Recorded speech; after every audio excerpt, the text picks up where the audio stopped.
All right, all right, all right. Thank God it's Friday. What's up? What's up, everybody? How you doing? Welcome to another fantastic show on Uncle Benu's channel. It's Friday, and I believe you all should be having fun right now, especially to my African brothers and sisters. We know what time it is when it is Friday, so I believe you're having a fantastic time as we speak. And I gonna lie to you, this is where I tend to miss being in Nigeria because for Nigeria, Friday not time to jolly, not time to go flex, not time to enter club, to ask say wetin day. Friday is the time you get to go feed your eyes or one tungba or one owambe must dey around the corner. So shout out to all the Africans in the diaspora who still maintain the spirit of enjoyment wherever they are. Okay, we have a fantastic show for you today.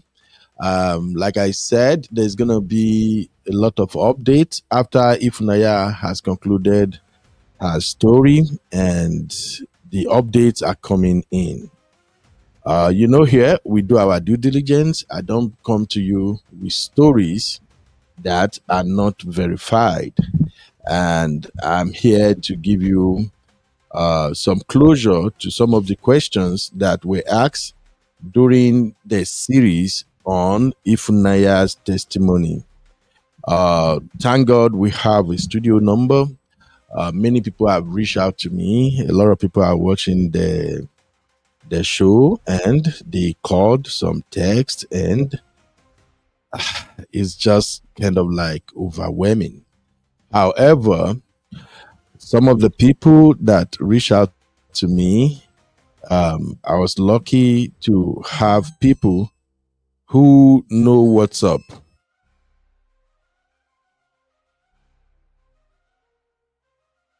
I was happy to have some people who know this family up close give me a call, and some of them send message, and I asked them some of the questions we were struggling with.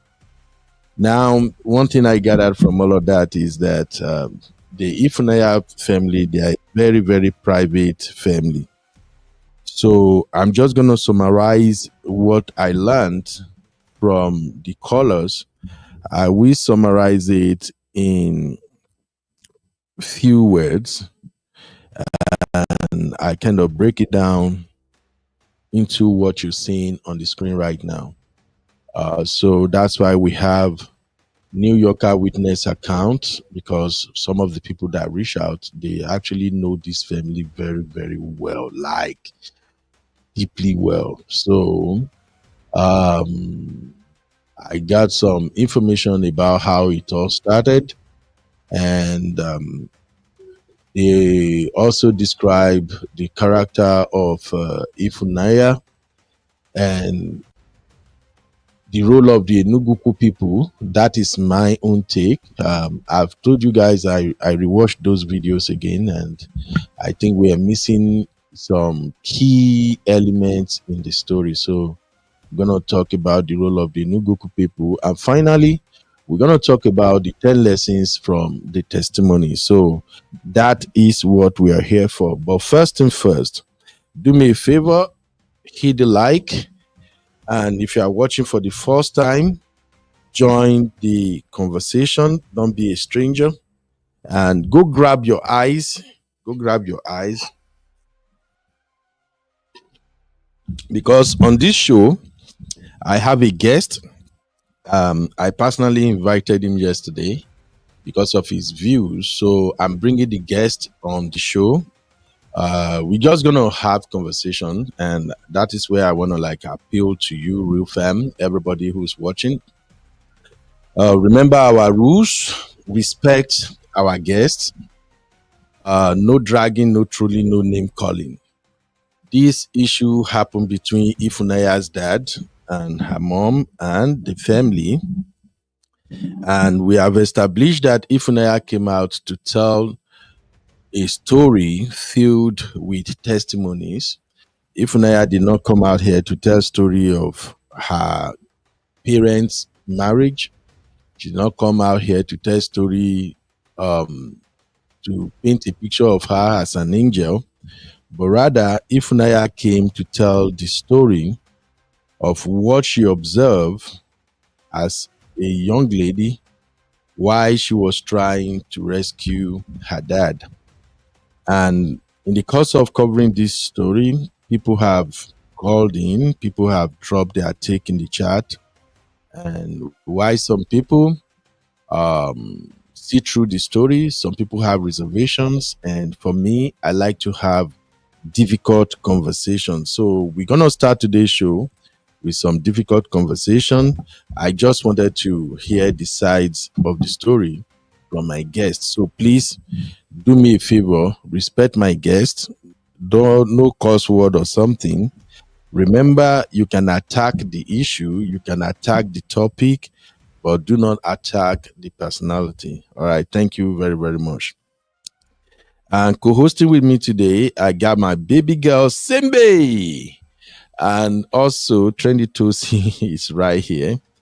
But like we used to do, let us recognize real fam first, and then we dive into the conversation. Hey Tosin, what's up? How you doing? Simbi, what's up? Are you guys hearing me? Hi, boss. Good evening, All right. sir. All right. How are you doing today? I'm fine. It seems uh Simbi, you may have to I will drop you, you may have to come back in. There is echo coming from your phone. I don't know whether you are not using your headset or whether you are using headset, but we can hear the feedback. All right. So I will drop you, come back in. Tosin, how are you doing, Tosin? Hello, Tosin. Oh, I guess Tosin network too is not working. All right. Now, let me first recognize our real fam. Thank you very much, Chef Ronnie. How are you? Chef Ronnie is actually the first in the studio today. How are you doing? You're welcome. Messi Ajine, how are you? Zainab, I want first time, first come, first serve. My Princess Karen, how are you doing? Honey babe, what's up, mommy? What's going on? Oh, Misty in the building. Misty, please, no invoice, oh. Biko, no invoice, Misty. And I see all the wahala you are starting in the backstage. I not just get wahala, I not just get strength to follow you today, Misty. But as always, you know I love you, sister. Thank you. My Biba. What's up, Biba? How you doing? Welcome to another show. I see you, Sister Yinku. Sister Yinka always dropping gems. I feel you, man. Thank you very much. And Oluwaseyi, my own baby sister, all the way from UK. How are you, Mama? You're welcome. I see you, Olubukonla Adeoti. Wow.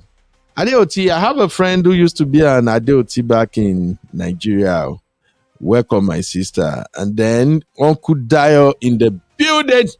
Welcome, Uncle Dio. All right, all right. We got 20 watching right now. How many likes do we have so far before we dive into this conversation? Okay, 13 likes. All right, do me a favor. Everybody, as you come in, please hit the like, hit the like. We have just 20 yet, so let's get the like all the way up to 20, please. All right, so the more you hit the like, the more people get into the show. How are you doing, Henry O? Henry, I dey, my brother. This matter get as it be. Mr. Emeka, welcome, sir. Thank you so much for the super chat yesterday. We don't take it for granted. God bless you, sir. Thank you. All right, Simbi, let me check your mic. Mic check. Ah, Simbi, today not today. You are still having echo. Hello, Uncle Ben. Good evening, sir. Can you hear me now? I can hear you, but you still have echo. Echo from where? My village people stop now. Where's echo Ah, coming from? talk to your village people. True, How about true. Nana? Echo still day.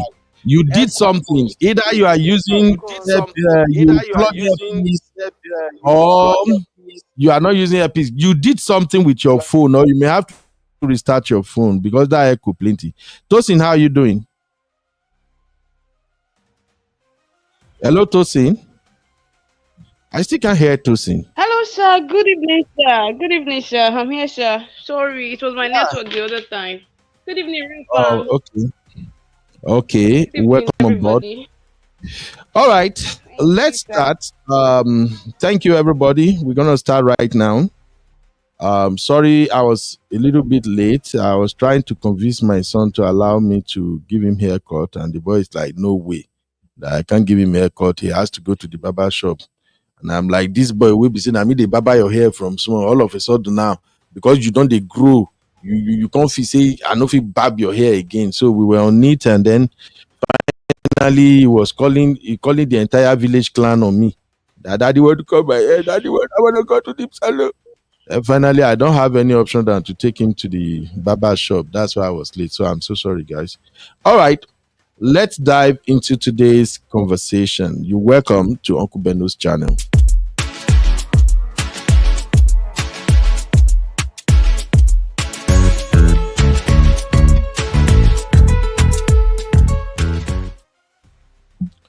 Okay, so I'm gonna call my guest to give his take on this Ifunaya's drama.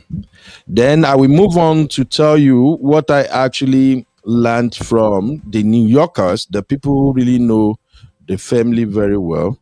So bear with me. I'm going to call my guest now. I will put him on. Please, like I said, allow him to speak his mind. We just want to deliberate.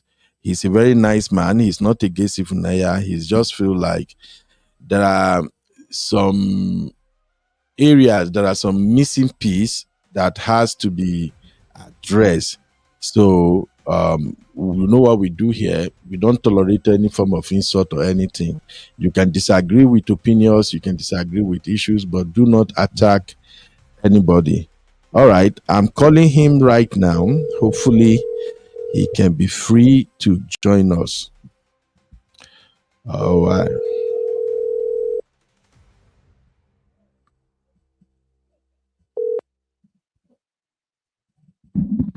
Hello. Hello. Yes. Hey, Mr. Harry, how are you doing, sir? Oh, Mr. Prince, sorry. How are you Good. doing Oh, today? forget. I'm doing well. I'm doing well. How are you? Yeah, I'm doing great, my brother. We can't complain. All right. So, you have some areas that you think we are supposed to consider on this Ifunaya's testimony, and being member of the real farm. Here we have difficult conversations so we can learn, and we give everybody opportunity to at least express their viewpoint. So let's dive into it, sir. What was the first thing you think we are missing and supposed to be explored in the story? Okay. Yeah. Let me actually start by. I had to go back and even listen to listen to the your response to me yesterday, and but I think I should start by saying I am not trying to water down or lessen her testimony. That's not my position at all. I Yeah. think it's quite clear. What she did was remarkable. The courage she showed, and just the favor that seemed to just follow her across the board is impressive, right? But from my perspective, the first couple videos, I was very impressed, and I was moved by just how things were going in her favor, and I was surprised by the reaction she was getting from her father's family. Okay. But I thought her testimony was going to be focused on that. But it seemed like every time she would expand beyond her and try to demonize the father's family. That's why it kind of it started appearing to me that there's some things missing here because she's not focusing only on the good God did, but it's also to ensure that the father's family comes out of this not looking good, and her and her mother's family looks good. That's why it started. I don't know, for some, it started coming to my head that there's something missing here that she's not saying. There's a built-in hatred she has for the fathers. I don't know what they did, but just from what I have seen, I Mhm. don't think it warrants them to be in jail for the rest of their lives or to die, which is kind of some of the comments people are saying. Her aunt died, and it seemed like it was a good thing. People are cheering, yes, go to punish her. She didn't get to live in the house that, even if she's not sure the aunt was using any money to build any house. That's just her speculation. But based on speculation, we're willing to crucify the entire father's family. For what? That's where it just started. I started having questions like, what is really the agenda? Because she can come out and talk about her testimony, what she did for her dad, and nobody would see that and not say that is definitely a testimony that dad was saved and he's in a better place now getting the care he needs. You can do that without making sure everybody takes away that her father's family is evil. They need to be locked up in jail, or they need to die, which is part of what I think is Um, part of what was taken away from her my testimony. brother, because of YouTube policy, just say bye instead of the other Okay, term. got it. Yeah, Bye. thank Okay, you. okay. Yeah, but that's in summary. That's my initial, Reaction. questions I had. And then when you start looking at some things she says, like there are many questions. Like, I mean, I can go, like even the $5,000. She's saying that's where her dad got. Okay, I mean, it sounded like the father's family questioned that. She could easily show it's really $5,000. I mean, she has receipts for lots of things. Just show it, because $5,000 retirement, that's a lot after tax. I mean, I'm not saying it's not true, Hmm. but because to walk away with $5,000 deposit in your account each month, after taxes, that means his actual retirement is like maybe in the sevens. I don't know, but all she has to do is show it. Or maybe she doesn't think she needs to, but she's harping on that, saying her uncle stole the money every month. They're using it on a month. And just since there's questions about, is that really the amount? Then just show it. And then just the last video where she drove to the bank, and there was only like $200 in there. The first thing that came to my mind is, so you've had power of attorney of your dad for the last 3 years, and you never once thought to call Social Security office and just have them deposit his check into a new account. It's not like he's dead; he's still alive. Like, why would you not check on his pension for 3 years? It just, I mean, if that's true, that is true. It's a question that doesn't seem to make sense. She's very smart. She's very deliberate. And that just looks like a very big oversight that I find hard to believe, that she just took her dad home, didn't worry about money at all for 3 years, when I think she almost implied that that was part of the reason she finally went to Nigeria to see her dad. But now that it's here, you never questioned it at all. And she has power of attorney. So she needed to change the pension account. That's more than a 10-minute phone call. But anyway, I'll pause there if you had any questions. But that's part of where I'm thinking. I'm not taking away from the overall testimony of what it's clear happened to her and her dad, but I just think she's adding a lot to it in order to ensure we also take away that her father's family is evil. All right. All right. You see, this is why I said here we have difficult conversation, and our goal is to at least have mutual understanding. Now I see where you're coming from. Now, basically, all the questions you ask, all the reservations you have, they are legit. I ain't gonna lie to you. When people listen to stories, there are people who will listen to a story and they won't question anything, and there are people who will listen to stories and they will start um, doing some maths, trying to figure out the okay, this info you just supplied, does it add up with what you'll be saying? Things like that. People have a acquisitive mindset, and I get it. Yeah. Now, so, and I was glad that you and we spoke yesterday and we were able to express so many things, and you agreed to come on the show and made your point known. So first off, I want to thank you for at least looking at it from that angle. And then after you and I we got off the phone, three people also reached out to me from New York, and some text, some called, and what I get from it is that these are all private people, and they are also watching, and they know what's going on, how the internet is taking the story. However, these are people who have better knowledge and the workings of the family. And what perhaps gladdened my heart is that um, some of the people that reach out, they know the mom very very well, and one other know the dad very very well. I asked them series of questions and they clear some of the doubts we have. So to answer or to have this conversation with you, let me first off clear one thing. The three people that reach out, they all testify to Ifunaya's character. For the sake of privacy, I don't even want to tell you guys how they call Ifunanya. They actually don't call her the way we call her.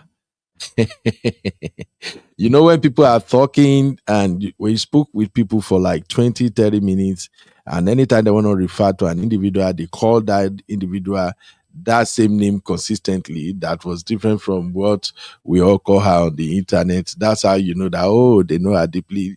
And they all knew the family when the kids were younger, very, very little. And as they were growing, they are all there witnessing part of the story. So first off, having listened and watched Ifunaya's testimony, the first impression I got is that Ifunaya didn't struck me like a young lady who would lie. And yesterday they confirmed that. So Ifunaya has no reason to lie at all. And they all testify to the fact that what we actually saw on Ifunaya TikTok page, that is the way she is in real life. They also, three of them, they don't know that others actually spoke to me. Everybody just text. One person sent text, I was chat, I was exchanging chat messages with the person, and then the two others they called. So Ifunaya is exactly what we saw on the internet, and I'm glad they confirmed that. Two, they also testify to her credibility that she's not the type of girl that is doing this to chase clout. I kind of dig deeper. They were like, that is not her. Even at the point, I brushed the idea of opening a GoFundMe, and they told me point blankly that we kick against that thing to the last extent, that is not who she is. That even if they have to get her to agree. Olubukola Adeoti said, I can hear me. Can you guys hear me? Can you guys, if you can hear me, drop one in the chat so that it won't just be me and my guest speaking. We can hear Simbi, you, can you hear me? Okay, how about you guys in the chat? Can you hear me? If you can hear me, drop one in the chat. All right. Thank you very, very much. So the people that spoke with me, they testify to a large extent to our character, and they made me understand that it's gonna take a lot to get Ifunaya to agree to opening a GoFundMe. And I'm like, Jesus.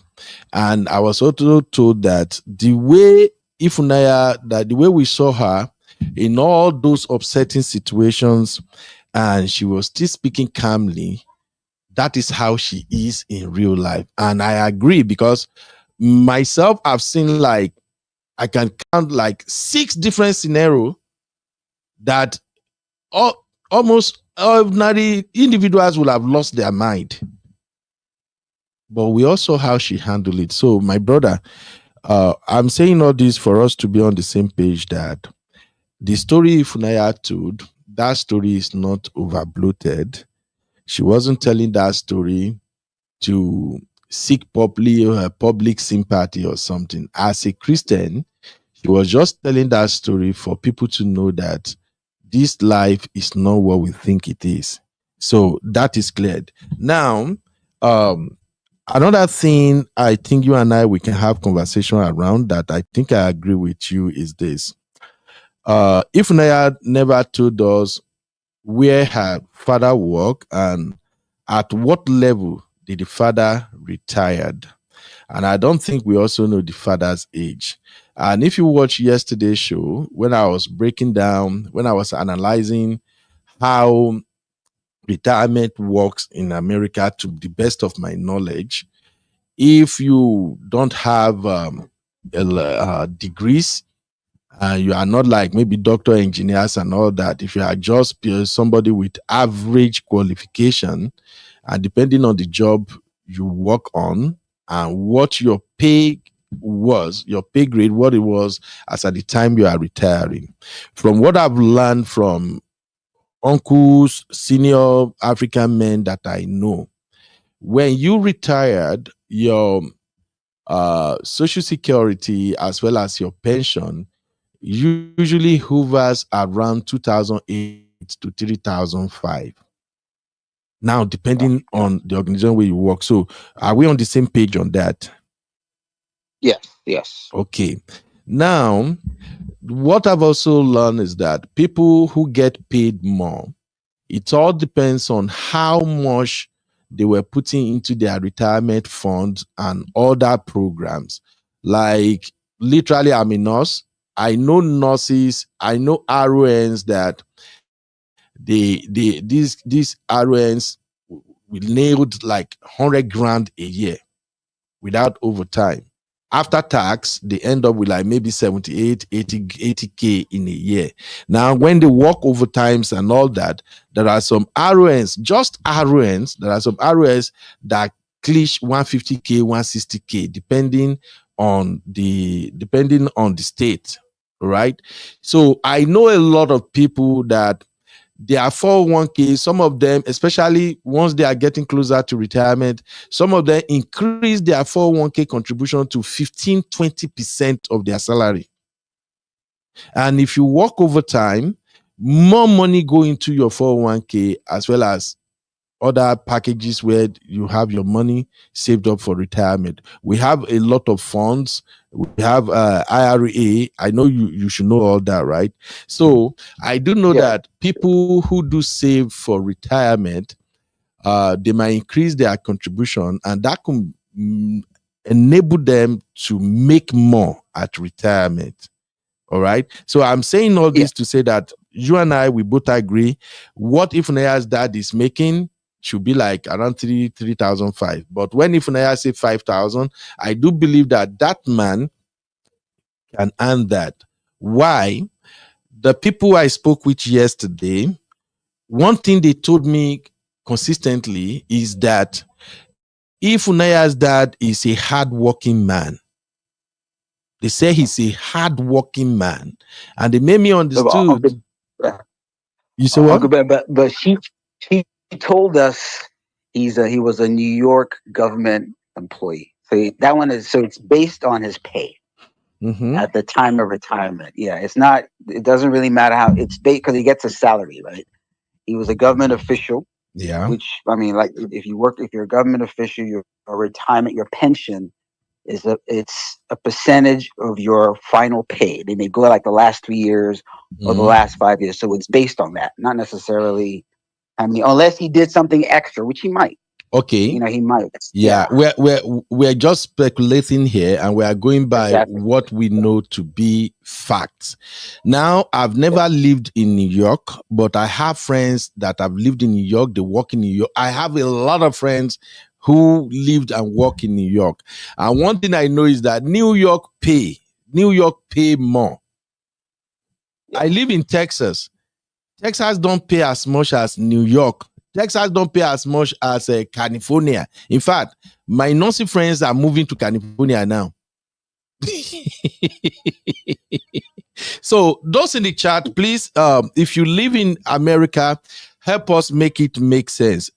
Do we all agree about New York paying more? Sister Rose, where is Sister Oh, Rose? yeah, Sister I Rose agree. live in New York. Definitely. So New York pay more. And I'm saying that for us to know that, yes, there is possibility that Ifunaya's dad may earn up to $5,000 a month.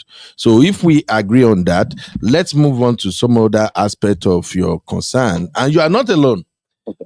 I just love Okay. you. Honestly, like I told you yesterday, the studio phone is filled up with messages right now on WhatsApp. A lot of people, it's not everybody that likes to come to social media or YouTube and lend their voices, but they can reach out privately. My chat is filled up with people. Some of them, some of them work with Ifunaya's dad, some work with Ifunaya's mom, some they live in the same neighborhood. Even when they are moving everything, they really know them. Okay, so if we agree that Ifunaya's dad can make up to $5,000, then let us move now to the next area of your concern, which is it looks like Ifunaya is trying to paint the father's family as demons, right? Yes. Okay. I'm a Nigerian, and like I told you yesterday, I'm still going to say the same thing I told you yesterday. That's just my nature. As a Nigerian, I kind of understand what Ifunaya's uncles and auntie are doing. Anybody who live in the West can never ever understand it the way I want to explain it right now. You see, Ifunaya's aunt and Ifunaya's uncle, to them, they are doing the best they can for their brother. I told you that yesterday, right? All these things that Ifunanya revealed with evidence, with videos and everything, that we who are observing this scenario, we can see that, this is not how you treat human beings. You shouldn't treat people like this. We saw it. But as a Nigerian, if we want to be honest, to them, they believe that Ifunanya and her siblings neglected their father. Now their father is in Nigeria. We are the one who is taking care of our brother. Exactly. Yes. You see, that is, if you do a survey, especially after he had a stroke. Okay. Right. Okay. Yeah.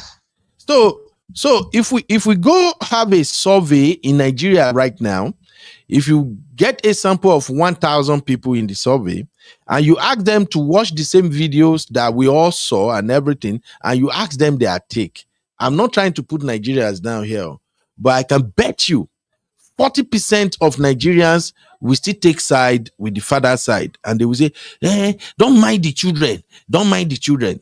You see, that's what they saw. But for some of us who live in the West, and we do understand what standard of living is all about, to those of us who live in the West, and we understood the value of human dignity, and we know that in this side of the world, when you work hard all your life, and God bless you, you attain that age of retirement and you were able to retire peacefully, you were supposed to be enjoying all the labors that you have put into working to build that life. So I also said one time during our show that there is a particular video I struggle to watch, if not towards this last, and that is the video of when Ifunanya actually saw her dad on that mattress. And I said it right here on the show that whatever argument the father's family want to put out there, that one single, I think it's about, is it 3 or 4 seconds video, defeated all the argument. So that's it. And that's why I just want you and I to agree that it's just like people feeling the skin of an elephant, blind people feeling the skin of an elephant, and some say, oh, I think it's a tiger. Another say, oh, this is a snake. That's just the story. That's the way the story appears to everybody. But let's not forget some basic facts here. Ifunaya's dad was maltreated based on human standard. Do we agree on that, my brother Prince? I'll agree if you're looking at it from like our standard here. Yes. I still think again, not that I'm taking their side. All we saw was one day, a Mhm. year and a half later after he had a stroke. We don't know what they've been doing for the year and a half before that, right? So Right. somebody was saying that they wanted to kill him. If they wanted to kill him, they would have killed him a long time before that. They were the Yeah. ones taking care of him when his children were nowhere to be found. I'm not nothing against the children; they're in America. But part of the issue I had is they get no credit for whatever they did. Nobody knows what care they did when he initially had the stroke. Because the stroke wasn't, it was a year and a half before Ifunanya even showed up. Okay. Are we saying for everything they did there, they were mistreating him for a year and a half? Do we know that? But that's what she's implying.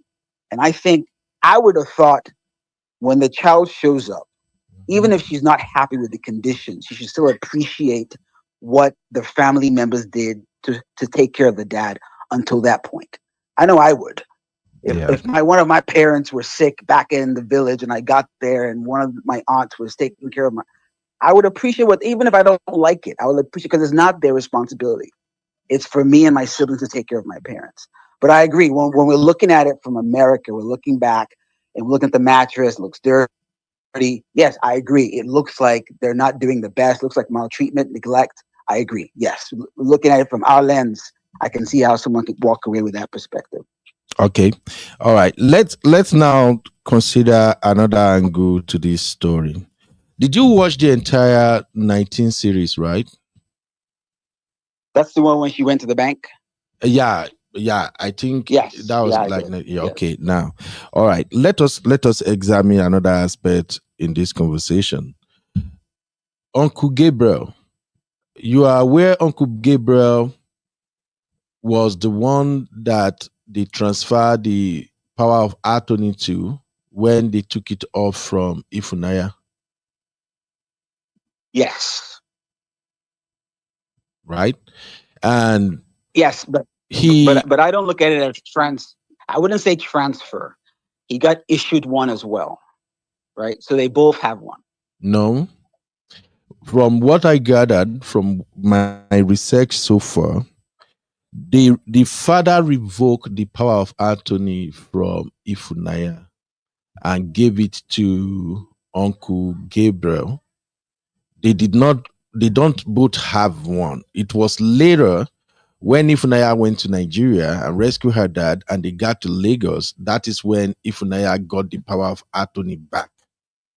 So, from the moment that power of attorney was given to Uncle Gabriel, the responsibility of taking care of Mr. Peter lies with Uncle Gabriel. Do you agree with that, bro? I mean, I hear what you're saying. I just don't know that's what I heard as well, right? Because I think what I thought I heard was he got power of attorney over the money to send it to him, right? Okay. Not necessarily care. He still has care, which is why she was able to take him to the nursing home. Why Gabriel couldn't just take him away? Why they called her? She still has power of attorney over her father. He might have power of attorney over maybe the financial aspect with Social Security office and the pension, but not over the father's well-being. That's still with her.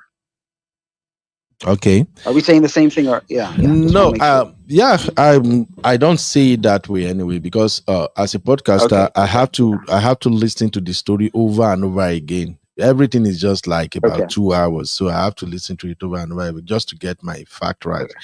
But No, yeah. this is where If I'm wrong, yeah.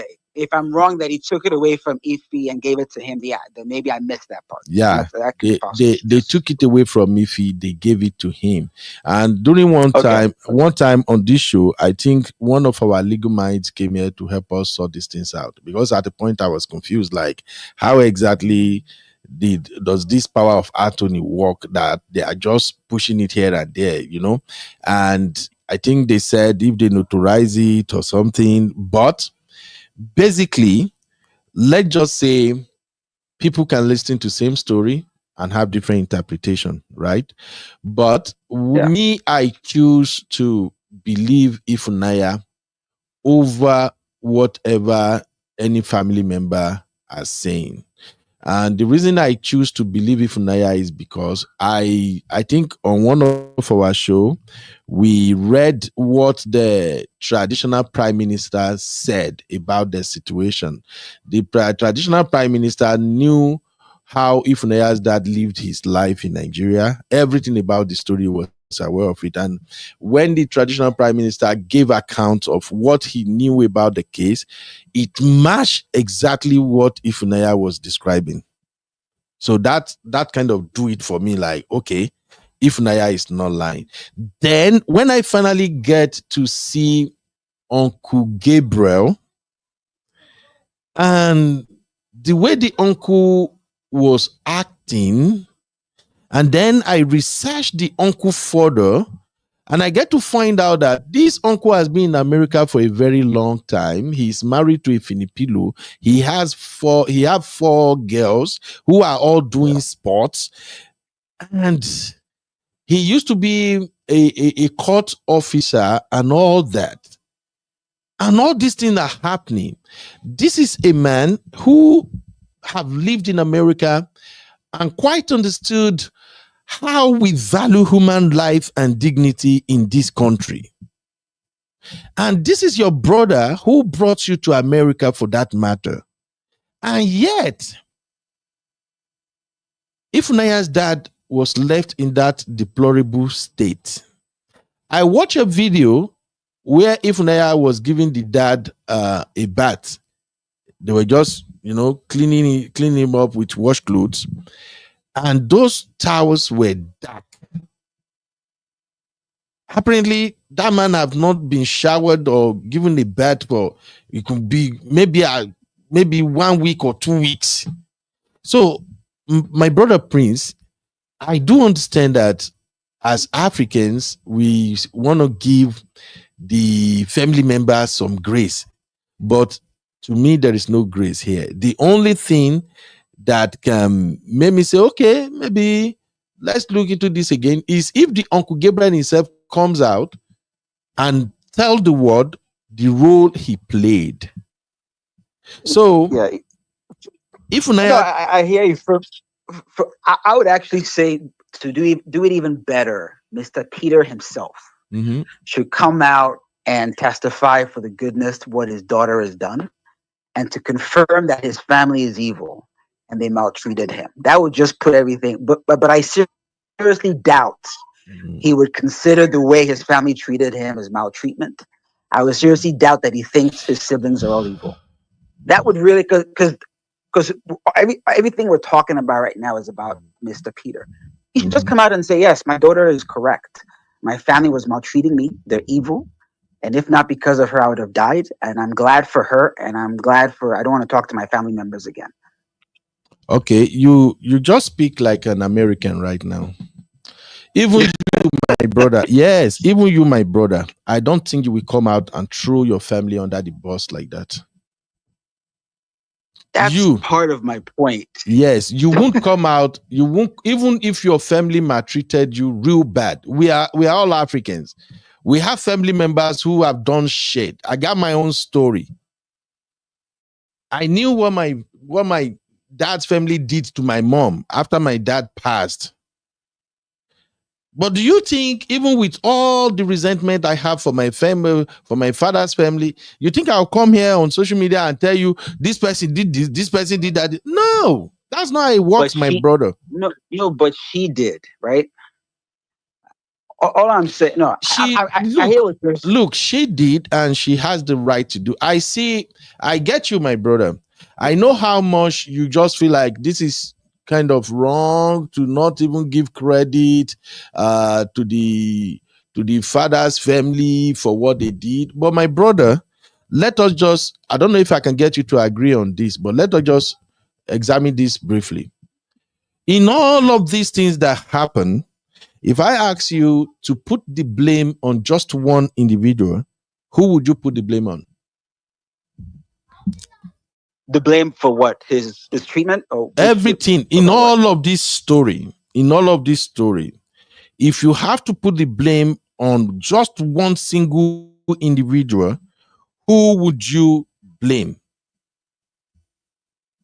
Probably the situation, maybe Mr. Peter himself. Thank you. On what he might have told his family, Mhm. or what the relationship would have been before. But obviously he's in the center, obviously, and that's where that issue is. So maybe Okay. him. Okay. Thank you. See, I love people like you, my brother. I like you. We can really talk and have understanding. Based on your answer, I think that should answer any question you have and every doubt that you may have. Because me, I'm all about lessons. What lessons can we learn from what happened here? If we have to blame anybody at all, Mr. Peter is to blame. And Mr. Peter himself confirmed it by begging his wife. Mr. Peter himself, in the final video that we saw, dancing in the house, moving with Walker, and everything, shows one thing. He was happy that he is not 6 feet below. So let not just argue it. To me, respectfully, I would just say the Mr. Peter family, they did him wrong. That's just my own conclusion. They did him wrong. Mr. Peter himself, according to what I gathered from reliable sources that spoke with me, these people really know them in details, and I appreciate them. God bless them for at least reaching out. Some people will not reach out to talk, and when they reached out to me yesterday, I was so glad they did. Mr. Peter is the genesis of all this, and the family, Mr. Peter family, according to the reliable sources, what they told me on different occasions, Mr. Peter family was the problem from the get-go. They don't like Ifunanya's mom, and they succeeded in turning Mr. Peter against his own family. Like I said, I'm just going to give you guys my own conclusion because of privacy of the people who spoke with me. Mr. Peter showed Ifunanya's mom, Shaggy. I don't know if you know what that means in Nigeria balance. There's something there's something we call Shaggy Banza. Mr. Peter showed Ifunanya's mom, Shaggy Banza. So, my brother, the fact remains that Mr. Peter is responsible for everything that happened to him. He placed his extended family over his immediate family, and he trusted his extended family over his immediate family. And from what I gathered, for you coming, I can break the news to you. One of the things we were questioning, according to the rhetorics the family put out there, was that mansion we saw in the village did not belong to Mr. Peter.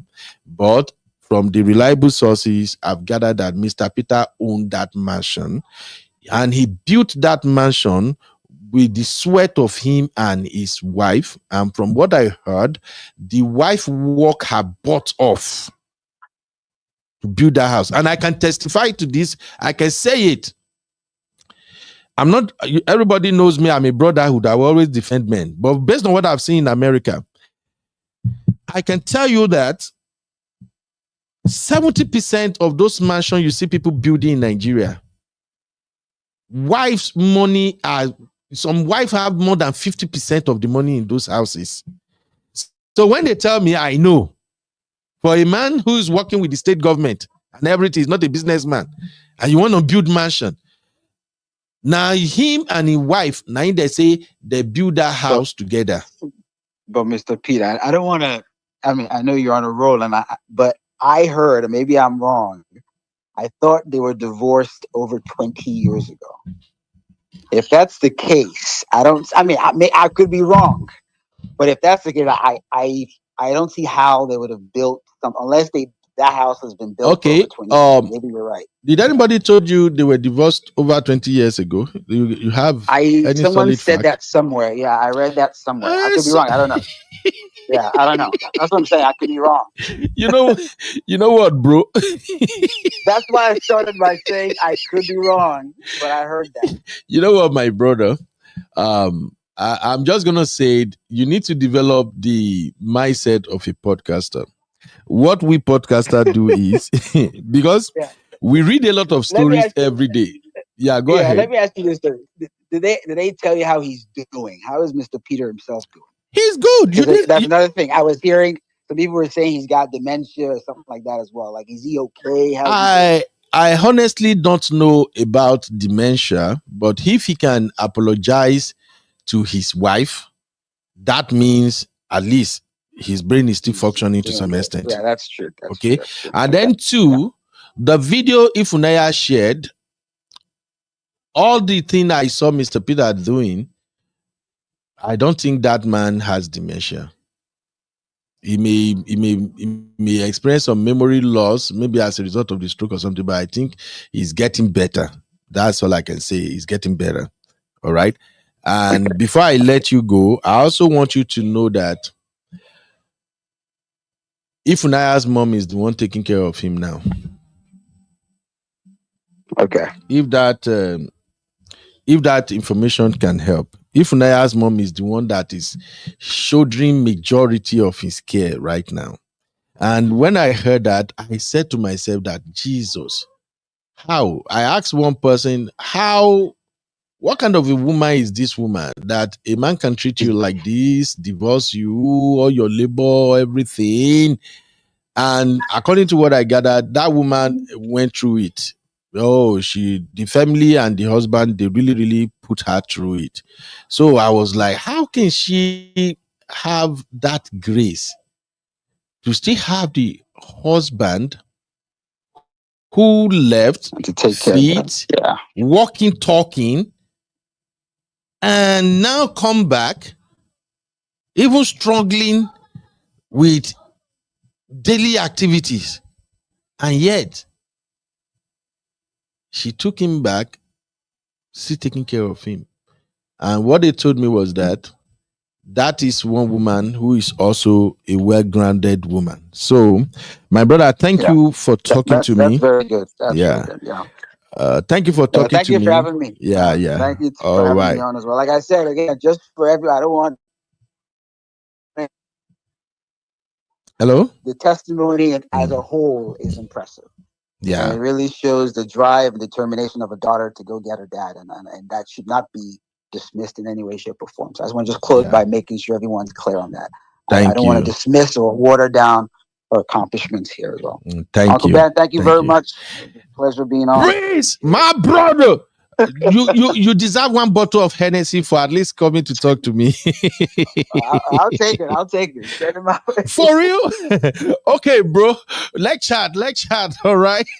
Okay. Thank you All right. very much. All right. Thank you. I appreciate, man. Woo! Jeez. All right.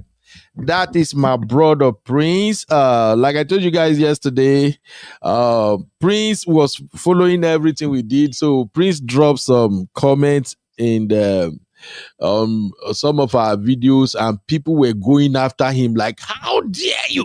I even saw some people said, look, you will end up like Mr. Peter. And I'm like, kilo day wait till they happen, just because person get different opinion.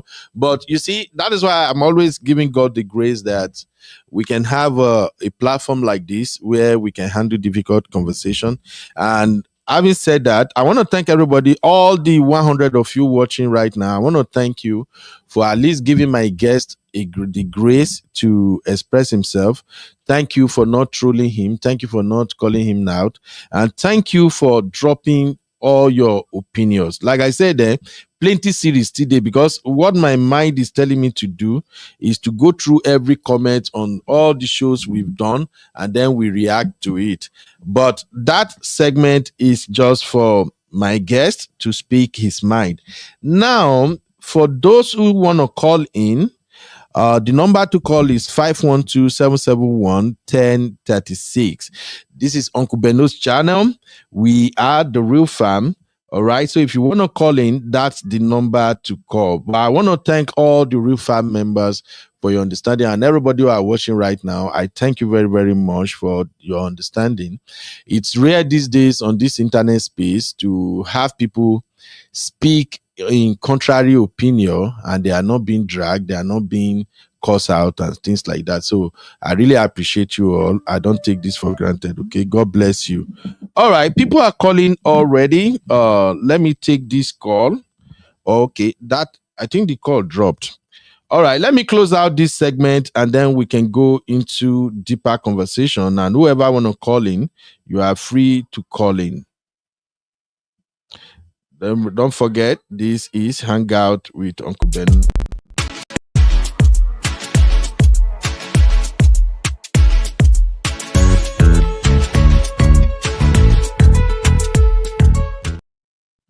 All right. Welcome back. The number to call is 512-771-1036. And if you want to hop in the studio, here is the link for you to hop in the studio.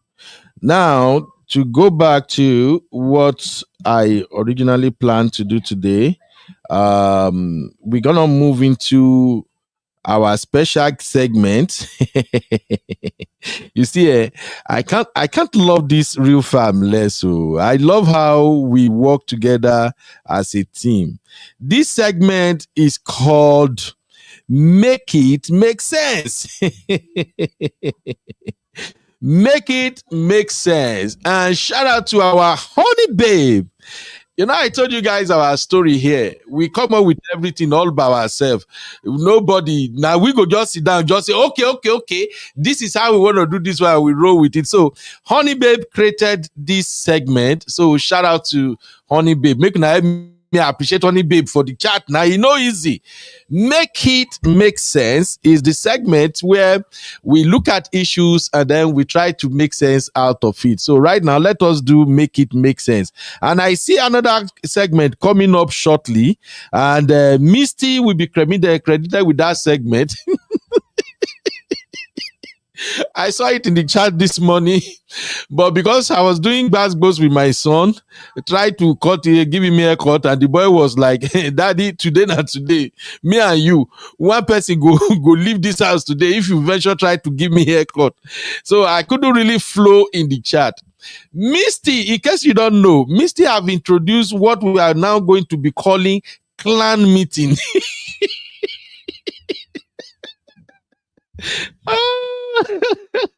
And I saw Mr. Dio Mr. Dio, Sister Rose, who else again was part of that their calamity, Dr. Adam Dr. Adama, as well as Sister Yinka as well as Sister Yinka Honey Babe. They all started this crazy clan meeting in the backstage today. And I'm just like, where we come there now again?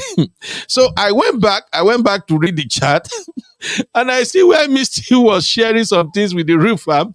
And Misty was like, did you know my people call clan meeting on me?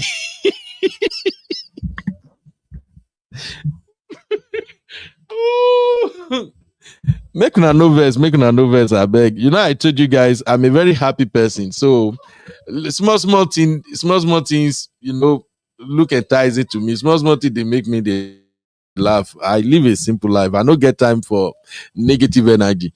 So when Misty was telling that story, and Misty was like, did you know somebody did this thing to me? And I make sure the person served the punishment. And then my people started climbing on my head. The next thing, the conversation was just going on. By the time I go wake up, they already have like maybe 54 chat. And if you are on our backstage, you're gonna know that it's a lot to have 54 chat, because my real fan people, they sabi type. They are good writers. They be author. So I'm like 54 chat. Oh, blood of Jesus, where will I start this thing from? Then the clan meeting was growing. So, real fam, I think sooner or later we're gonna start having this clan meeting, especially when we see uncles and aunties that are moving mad on the internet. It's like we will come here and we will have a clan meeting on that uncle's head. If you vote that we should have this segment we call clan meeting, drop one in the chat.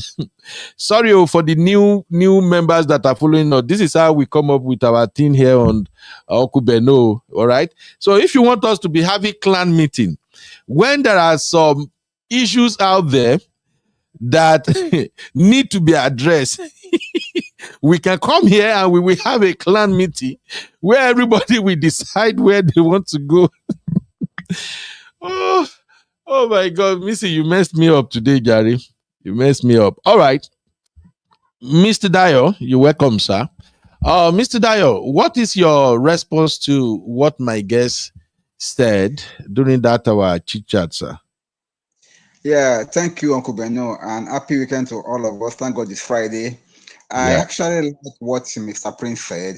He was just talking from his own perspective, and I think he probably didn't see what other people saw in this whole narrative. But then, having heard what he said, I respect his view also.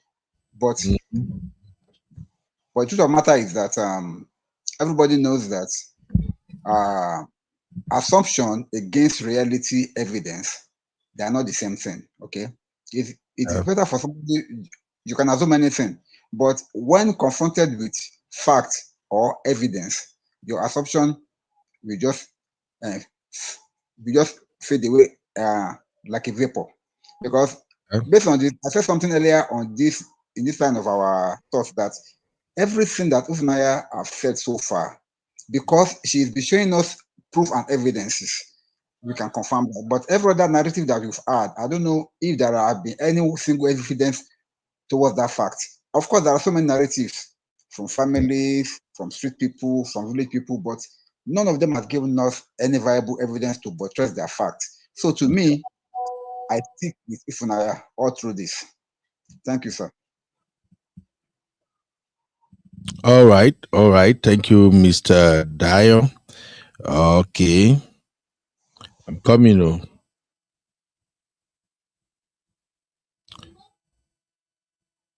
All right. Simbi, is your mic okay now so that we can start reading comments and adding more people's view to the conversation? Yes, sir. I'm here. My mic is perfect. All right, good. Okay, let's go into the comment. Let's see what people reactions were when the guest was here. And shout out to my brother Prince. You see, this is where men do way better than women. Men can talk to men easily, they can have conversation. But you see your gender, Simbi. Now know they get patient. You people cannot have. Uncle Ben, every time you try to go down this gender road, it doesn't end well. Please, can we not start? Yes, let's read the comments. All right, let's start with Mr. Emeka. Let's go. Shout out to Mr. Emeka. Thank you, sir, for the super chat yesterday. Mr. Emeka is saying, Brother Ben, you're right. The single video did it for me. A man and I shed some tears. Oh my gosh. Yeah, that video is really crazy. Whatever the family want to explain, however they feel like they've done a great job taking care of their brother, that video does not do justice to it at all.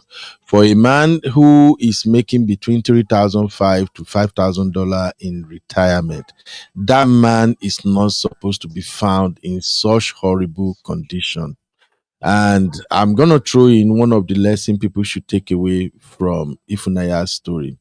If you are planning to retire to Nigeria, number one, don't you retire and go to the village. You hear me? Do not retire and go to the village. The only time you should go to the village is maybe December. And yet then you come back to the city. Number two, if you are retiring to a place like Nigeria, always make sure when you are planning your finances, maybe your retirement or everything, make sure you also make provision for domestic staff in your plan. Okay? ensure you make provision for domestic staff in your plan. Make provision for a driver, provision for cook, provision for maybe house help and cook wherever, in case if your family, they are not going to be there with you. Make provision for your own personal security. Make sure that money you want to be receiving and spending in Nigeria and be balling. Make sure you provide for that. At least, if you are planning to retire to Nigeria and you're going to be receiving anything around $2,000 every month, you should know that a minimum of $1,000 should go for all these things I'm talking about now. Do not rely on anybody to help you with anything. Nigeria is a fantastic place to retire. It's a fantastic place to live. In fact, Nigeria, if there are places you live in Lagos and Abuja, that they are more expensive than this US that we are. Clubs. Right now in Lagos, we have hotels that you will pay $600 a night. That's to tell you how advanced Lagos could be. Even in Abuja, you will live an enjoyable life. So if you want to retire to Nigeria, make provision for your own domestic staff, driver, cook, security, every damn thing. Make provision for your own electricity, solar. Don't rely on anybody to do anything for you. Make provision for your own nurse that will pay you a visit. I was discussing something with my sister Twintade yesterday that I'm thinking I should start this business in Nigeria. Make sure you make provision for people that will give you wellness check. Because here is the drill. When you move from US or UK or Canada or Europe to retire to Nigeria, you see all those money that you can easily give to your family members, your brother, your sister, those money when you're there abroad, you can easily give them. They come to you, hey, school fees, oh, hey, school fees, my son or my daughter, oh. You know, they are doing a lot of crazy shit in Nigeria right now. People that can't afford to feed themselves and their daughter or their children, they will put that child in a private school. People will never feed chop. When we say even rent, you know, sure. They go carry their children. Some of them have 2-3 kids. They go put those children in private school. Person where in salary be 30,000. Maybe they don't increase that to 70,000 now. They go carry their children and go put for private school. Where we say per term. The school fees ranges from, I think, some of them really good one. Simbi. Good private school around some area in Lagos would, like, maybe let's say Ojo area, for instance, a good private school, how much do they pay per term? Do you mean the school fees or the teacher? School fee. I'm not talking about teacher. How much parents they pay per student for a good private school in some area in Lagos? Okay, maybe you don't have the idea. Mr. Dayo, help us out here. 50 to 70K. The thing is that if you're talking about primary school or nursery school, you're talking about nursery school or primary school, you pay nothing less than 100,000 plus. But if you're talking about secondary school, it's another level, 250, 350, and all. All right, depending on the area, right? So in Nigeria right now, you have people whose salary is just 70,000 naira, and that one, if they pay them on time, yet they kept their children. Thank you, Twintade. Did I say 50 to 70K? No be better school. So in Nigeria, you have people that can't afford the private school, they keep their child. But because you live in abroad,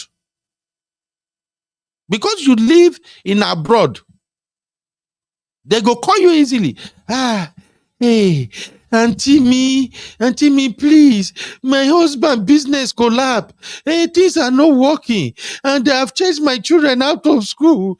Hey, we no get money, me pay. Oh.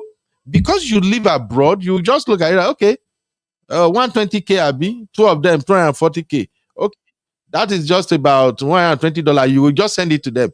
Let me shock you. Once you move from here to Nigeria, You might do that for maybe the first year. The more you begin to understand the Nigerian environment and you are adjusting into the system, you will begin to discharge them before you will see all their nonsensical behavior. All the things they are hiding for you, you will begin to see them. Person where they your DM, they beg for 120k to pay private school. You for weekend, you go day party. Thank God, Tinubu cancel spray money. You go day party, you go buy Ashwebi. By the time you start to live with them in Nigeria, you will see the true status of their finance. Then you will stop. You will stop spending your money stupidly. Remember, you are a retiree. The moment you stop spending your money like Mumu, they will stop giving you that attention they are giving you. So when you are in abroad and you like, when I retire to Nigeria, my sister is there, my brother is there. My brother has 5 children. My sister has 3 children. They will walk around the house. They will come around. They will clean it. Now you day. Now because you they go visit Nigeria, you they spend 2-3 months. 2-3 months. Okay. Yes, maybe 1 month you spend in Nigeria and they are treating you like a king because of the money you carry. Now that night they fool you. Where you go think say, oh, when I gonna do so once you move to Nigeria, all those services you thought they're gonna render to you, the service will disappear. So if you are going to retire, make provision for your own private for your own domestic staff, make provision for every gathered thing. If you are receiving $2,000, minimum $2,000 every month as a retiree, that is okay to make you live a fulfilling, a balling life. Don't count on anybody. Thank you, Mr. Emeka. All right, Simbi, let's move on with the comment. Carmen said, why lock him up in the house? We've already answered that. We've already asked that question multiple times. Simbi, the next one. Okay. Ndukwe is saying that family/siblings were finishing Papa Peter violently, without love at all, not See? expecting him to survive, eager to hear that he had breathed the last breath. Mm-hmm. And I think that is where if anybody need to come out to explain anything, I don't even expect Mr. Peter to come and explain anything. The man already knows say in up. Now, Uncle Gabriel, me, I will say, let Uncle Gabriel come and tell us the role he played, what he did exactly. He's the one who lived in America, who knew how the system works here. And yet, he's the one who chose to make his brother children his own enemy. Just because of the animosity or whatever he have towards the ex-wife. Next one. Okay, the next one is coming from Chioma. Chioma is saying, why did they lie? Why did they lie he was in Abuja when he was upstairs in the house? It's because they knew they were doing something wrong and knew once people saw him, their wrongdoing would be clear. Right. Next one. Next one is saying, okay, Olubukola is saying, I agree. Why deny her access to him? Okay, I think that's previous one. Right. Okay. Tosin, just don't worry, Tosin. Just go and moderate in the chat, okay? I'm the one who is removing you from the studio. Just go and moderate in the chat. All right. Let's keep going. Dr. Adama is in the building. Let's take the next one. CCC, I'm not understanding this caller comment. All right, take this one before we move on to Dr. Adama. Let's take 2 more. Simbi, go ahead. Okay. Ma'am, Ihoma is saying,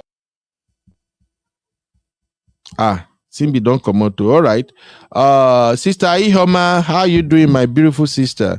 She said people who know the system, especially having someone who has insight, as to how money is disbursed for pensioners, you will know that he is now the meal ticket. Absolutely. Now, real meal ticket. $5,000. The way Nigerians they convert money. They here say you retire, you they collect $5,000. That is approximately 7.5 million as at exchange rate now in Nigeria. You retire, they collect 7.5 million. They go put business for your head. You are Praise said, shout out to you, Praise. How you doing? They said to say I'm back, sir. okay, okay. Oh, yeah, read praise real quick. Okay, so Praise is saying to say if they wanted to buy, they could have long done it. They Mm, are diehards. Even if you give them poison, their God comes to rescue. They don't just buy. This is a man of a praying child. thank you. And shout out to Mr. Patrick. Mr. Patrick's a real farm. Uncle Gabriel fool our families.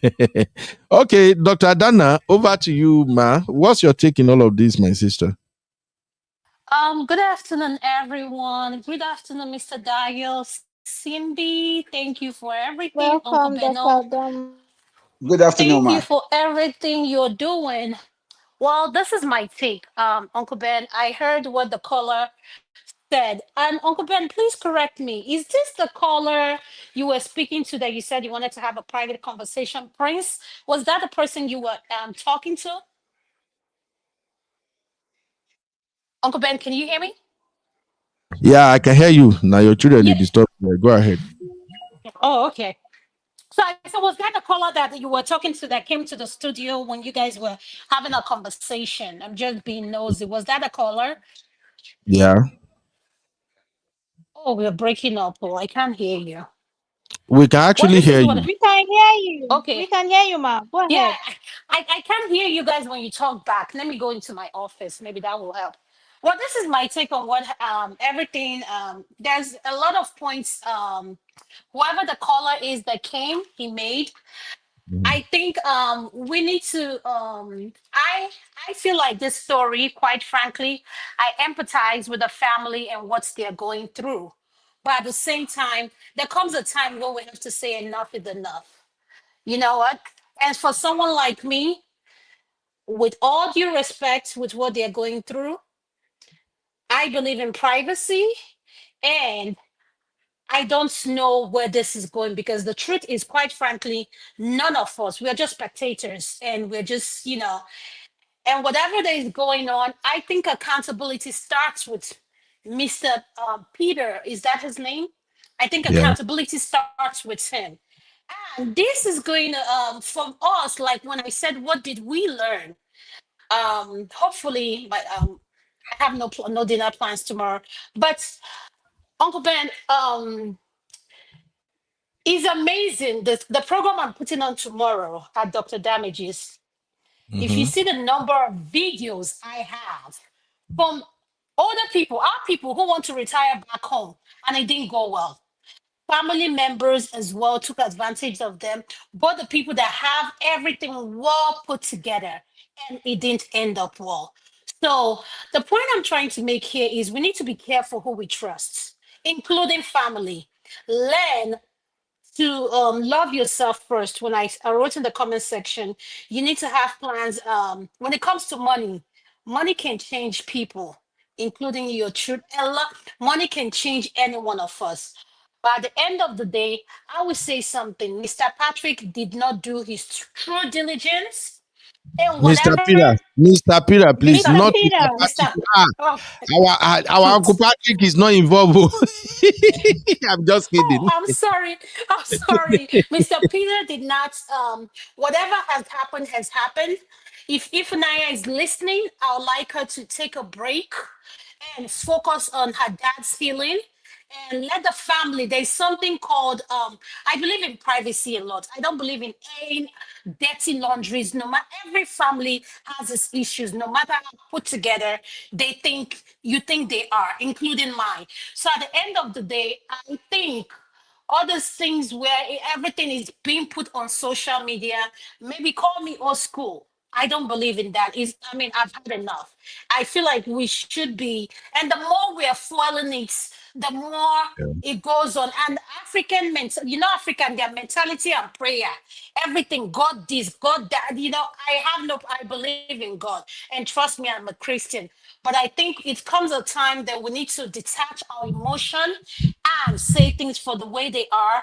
And right now, my honest opinion, I appreciate everything Ifunanya has done to her dad, sharing the story with the whole world.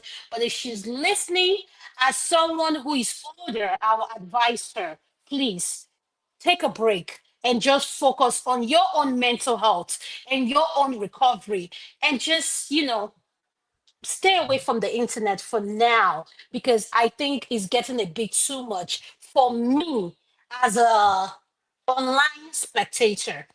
Just saying respectfully. Thank you, sir. All right, thank you, Dr. Adama. I think if Naya got that under control, I've kind of looked at that girl over and over and over again. I think she got it under control. If Naya didn't come out to chase clout, she's a Christian, and I don't think Christians should hide God testimonies, because even your testimony is part of evangelism.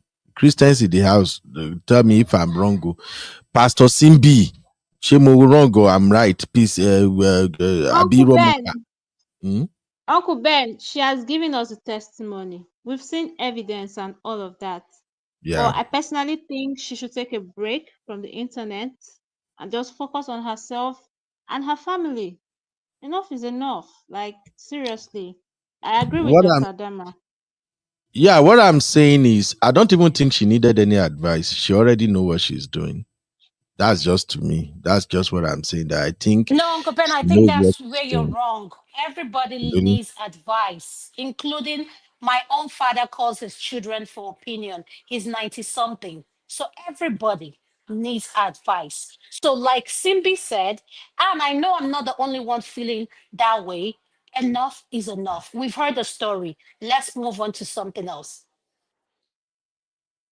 Okay, that's to you. But the story will still drag on. Trust me, people will still talk about the story. But that's a very good advice anyway. And that advice is I think it applies to everybody, especially in this internet space. It's better you don't bring some things to the internet, because once you put it out there on the internet, people like myself, all the people that create content, they will hop on it. They will begin to analyze and dissect. And some of them, they won't be fair to you. Some of them will take a stand with your father's family. Some of them will take a stand with your mom's family. So it all depends. So yeah, Dr. Adana, you are right. Only share what you want people to see. Me, I personally have problem with people who will put things out there on social media, and then once people jump on it, they will now come back and gaslight everybody. Just like that Nigerian lady, that Yoruba actress, Abi actor, whatever they call them in Nigeria, that lady, Biola Adebayo, she was the one who came out and decided to shade her husband, to tell everybody her husband is her ex-husband on the very day the man is celebrating his birthday. And then when internet people hop on it and start dragging her, then she came back again. Hey, Moniki saw story, Mini. I just say, let me talk my story. I share my story. You people still use it against me, noni. If the grammar where I don't learn from real farm, if I have to go by it, I think that qualifies as gaslighting. You are gaslighting internet people.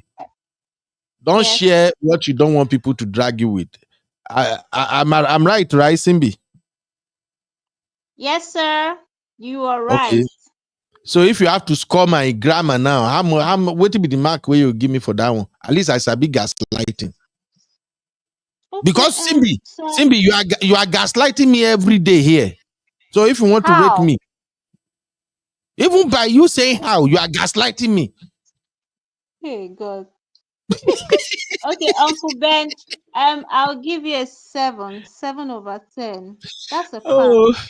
Oh my God. That's Yeah. like A in Nigeria. So yes, Yeah. 7 All over right. 10. All right. Let me continue with the information I want to give people, because how long have we been here already? I thought we I were going to think. read these comments. Start the comments. It's on the screen.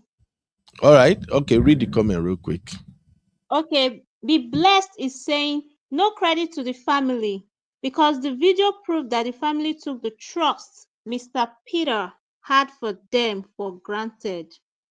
The All right. family And let Mr. Peter down. Oh, you took it it's off. gone already, right? Okay. Okay. Read the next one. Yes. Okay, so Twintade is saying anything you bring to social media, it is out for us online family to do clan meeting on it. Yeah, Yeah. the next one. Okay. Olubukola is saying, I think she's done, but individually we can keep her in our prayers. Yeah, that's a All good right. one. Thank you. The next one. Okay, Caramel. Caramel is saying, allow people to heal how they see fit. This will pass too, like others. It is not the first and it is not the last. All right. Okay. Next one. Olubukola is saying her testimony is powerful. We all learn from it. Okay. The next one. Mam Yinka is saying, yes, I agree. She needs to take a long break. Emphasis on long. She looks Yeah. exhausted. Yeah. In the next one. I agree Okay, with that Caramel is being. saying, Yeah, I agree with that being exhausted. I think the last few videos she produced, she looked tired. You can tell from her appearance. Even her voice was getting kind of toned down. Is not being audible like it used to be when she started. For the first 6 to 7 videos, she was bubbling. But I guess as she was telling the story, she kind of beginning to relive the memory all over again. And then it got to her. And one thing about storytelling is as you are, especially if the story is personal, as you are retelling the story, your memory will travel all the way back to when the event actually occurred. And in that moment, you're gonna be asking a lot of questions. There will be a lot of what ifs, why. So I saw it towards the end of the videos that it looks like she's tired, she's kind of exhausted. And but again, if her dad is living with her, like I found out, that's a lot of weight on her shoulder too. Remember, she's a woman, she's married, and she's working, she has other obligations too. So, Sister Yinka, I agree with that. All right, the next comment. okay, Caramel is saying, if he has married since and he's living her best life, the family is good. Okay, and this last one here. Mam Ihoma is saying, if Naya got this. Okay. Okay, take this one from Vicky. Vi- Vico is saying her story is enlightening and educating for many to make quality evaluations on their future plans of relocating back home. Absolutely. And then let's take this one. Okay, Ma'am Ihoma is saying the testimony from her just finished yesterday. The advice is needed, but let's give her the benefit of doubt. Again, look how long it took her to bring this to the public. It's her testimony. All right. Thank All you. right. Okay, let's move on. Let's move on to the next thing. I will say this. I would just like to say this anyway. If I happen to experience that situation that Ifunanya went through, one thing that I can't easily let go would be the fact that Uncle Gabriel was taking my father's money and he doesn't look back. Uncle Gabriel is living his life. His Oyinbo color wife woman dream. He's living it. You know how me I feel about this. I don't lie. I don't lie about what I feel. I don't have issue with people who get married to a white person, whether you are a woman, you marry a white man, or you are a man, you married a white woman as an African. I don't have issue with you. Where I, however, have issue with you is when you allow their culture, because white people has culture. And what I gather, Uncle Gabriel is married to a Filipino. Filipino, they also have their own culture, and many of us we work with them too. As much as there are amazing Filipinos, there are some really cuckoo ones you don't want around you. I'm sorry, I just have to put it out there. So in case if you find yourself working with a Filipino, use your brain. Some of them are very, very trickish. They will say one thing in your face, do another thing behind you. And if they want to hurt you, you won't even know they are doing you. If you are working with a Filipino, do not make mistake around them. You better be on your A game. Yes, I said it. If you are working with a Filipino, be on your A game. Not all of them, but they get their own cuckoo. So when I see a Nigerian man married to a Filipino that looks like a white lady, and the same Nigerian man had been living in United States for over 20 years, I will not consider that man a Nigerian man again. His thinking have changed. His orientation have changed. The way he see life is not how you see life as a Nigerian. If you think he has any emotional connection to you as family member, you are deceiving yourself. I'm saying this for those who want to learn. There are amazing Filipinos out there, nice one, but also have it at the back of your mind that they can be very, very dangerous if they want to be.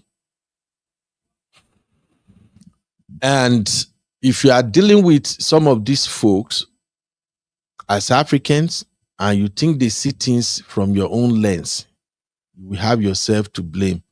I'm bringing all this in because the real person that I think created most of the problem here is that Uncle Gabriel. When you see him, you think he's a Nigerian. He's not a Nigerian. Go and rewatch Ifunanya's video. You see when Ifunanya was recording him, asking him, the nerve of you, why will you get my father to sign a document? No, he did. What did he say? He wanted to start by saying, shut up. Then as you are going, you will just say, all right, it's okay. All right. That dude is not a Nigerian. And that is why I was asking my brother earlier, Mr. Patrick.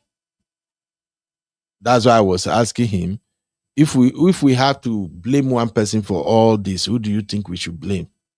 And I'm so happy that we speak from one point of view.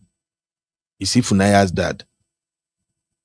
Ifunanya's dad opened his eyes, see that his brother is married to a woman who don't share the same ideology as him.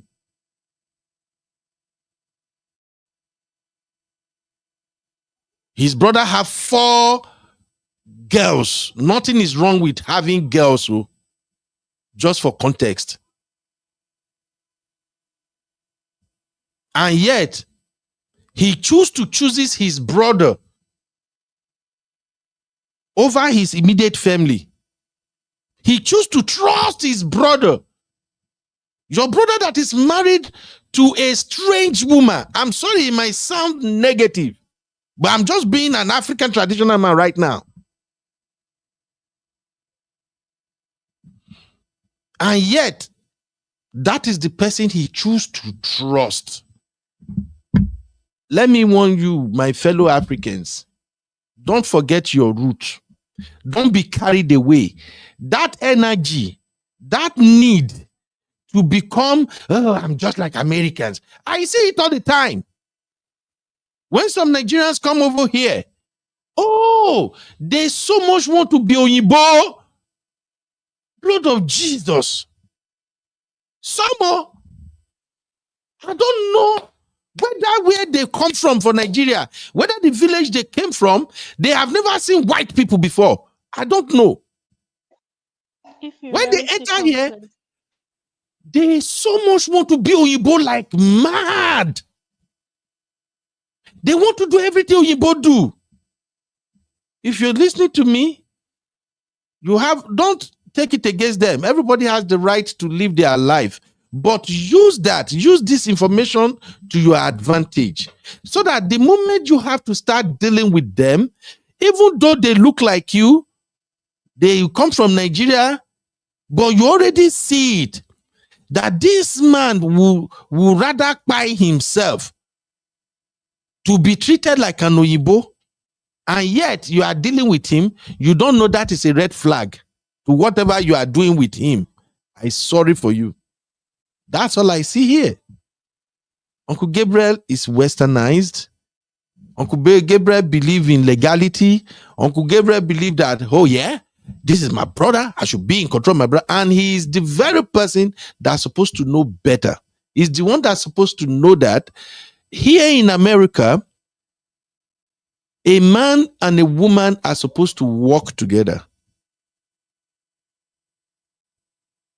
Yet, that is the person Uncle Gabriel choose to trust. I don't know what went down, but I can tell you one thing for sure. Uncle Gabriel would have had some altercation with Ifunanya's mom. And that problem will be coming from a place of superiority. Just watch. We live here with these people.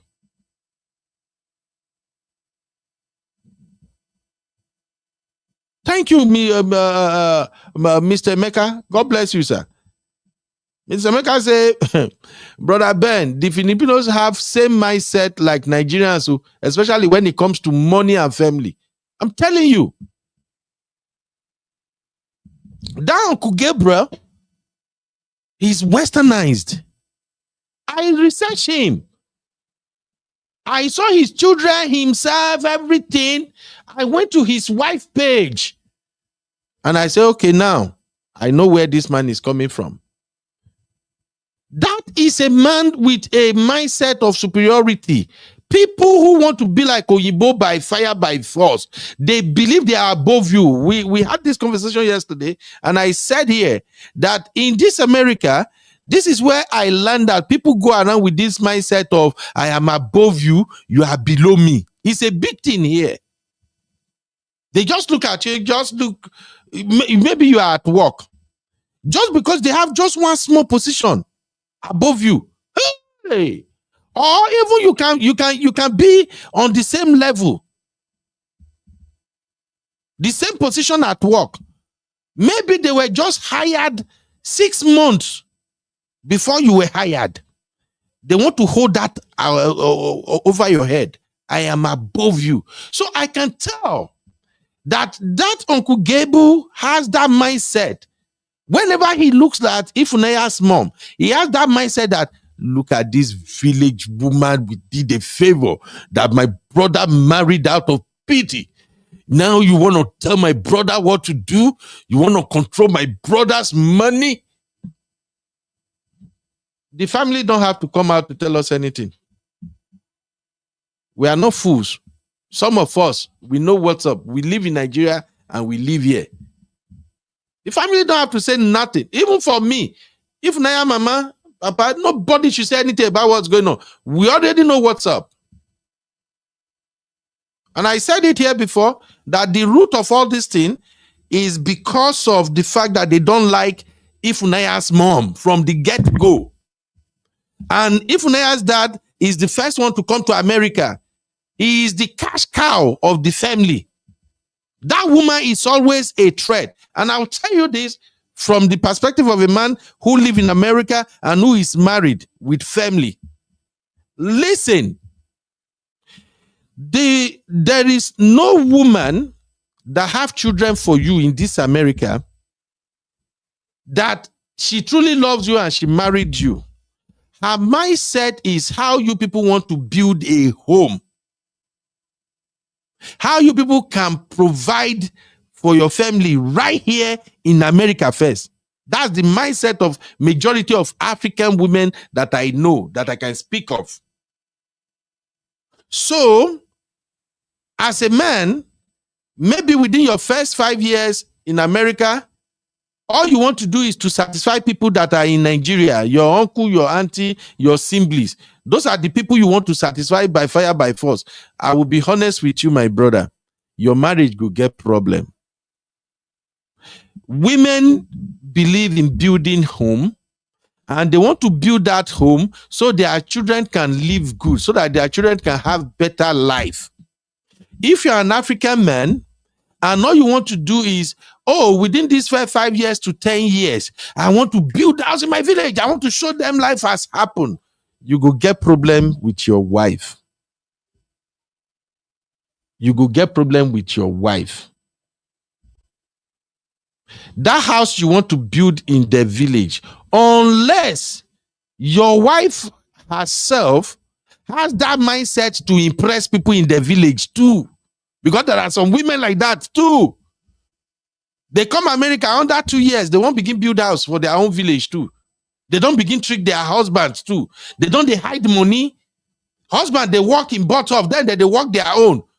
Every month, 1,000. Then they take all their brother. Hey, Emeka, Jibola, Ileye, Shonti Bere, Shomashi Foundation Lola. Say they go do foundation tomorrow. They'll do foundation tomorrow. Okay, I don't go send money to you now. If their husband, they come, check him. They'll pretend. There are so many women like that too, with that mindset of, oh, I have to do this thing. Many Nigerians have made these mistakes in the past, and that's why I kept saying that when you see Nigerians' marriages that are breaking up, forget the bullshit story that those women and men, some of them will come out and they start telling you, especially here in America. Don't go by that nonsense story some of them will tell. Both men and women. Many of them will not tell you the main reason why their marriage crashed in America. But if you trace it, if you go deep down, it's because both couples, they are not working as a unit. Wife, they do your own thing. Husband, they do your own thing. Or wife believing, all these people that are buying houses in America, they don't get to head now. Babe, may we save. At least may we hustle. Maybe by 3 years or 4 years, we go buy our own house. That could be the wife's mindset. And husband mindset, based on the fact that he's communicating with his family and his friends in Nigeria, is somebody have told the husband, hey, Julius, did you know that Nnamdi don't they complete the house? Oh? Hey, you where you don't go America 7 years. Nnamdi way just enter America last year. Nnamdi don't almost finish in house. Oh. Now your brain is messed up as a man. You are now beginning to run on Nnamdi clock. You are not beginning to think, me, 7 years now, I don't dey here. See this Nnamdi way just call. They say Nnamdi don't almost complete it. Now you are messed up. Whatever plan you originally have with your wife, it don't work again. Now you want to rush and build the house. So I'm just saying this, that a lot of people use their own hand to destroy their home here in this America because they don't work together. And where is that coming from mostly? They are listening to people who are not living with them. They are listening to their parents in Nigeria, their sister, their younger brother, their senior brother, their auntie, somebody somewhere. They are listening to them. And it's not unique to men.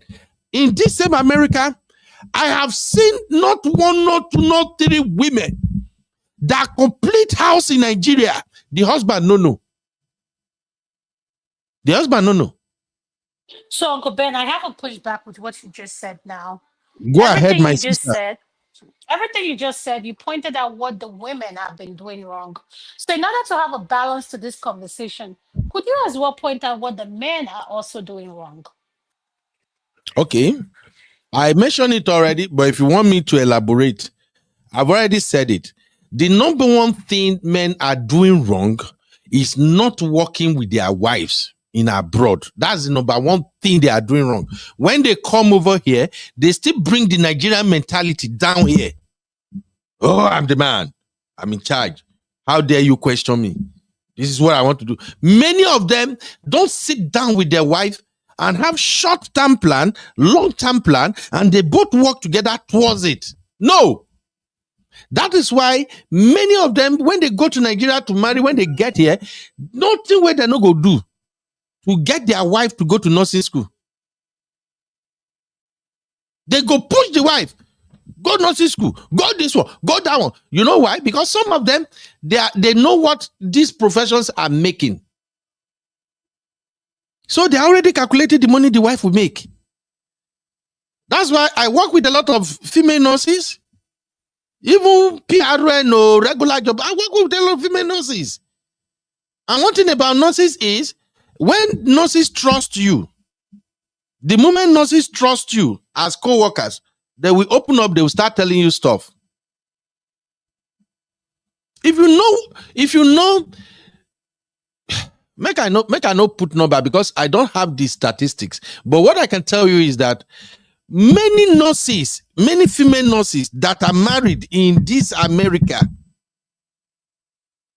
many African female nurses, both whether Nigeria, whether Ghana, whether Cameroon, whether everything, female nurses that are married in this America, many of them, and then they carry the biggest bill in their household. Thank you so much for saying that. Thank you so much for saying that. Thank you so much for saying that. What you just made is a very valid point.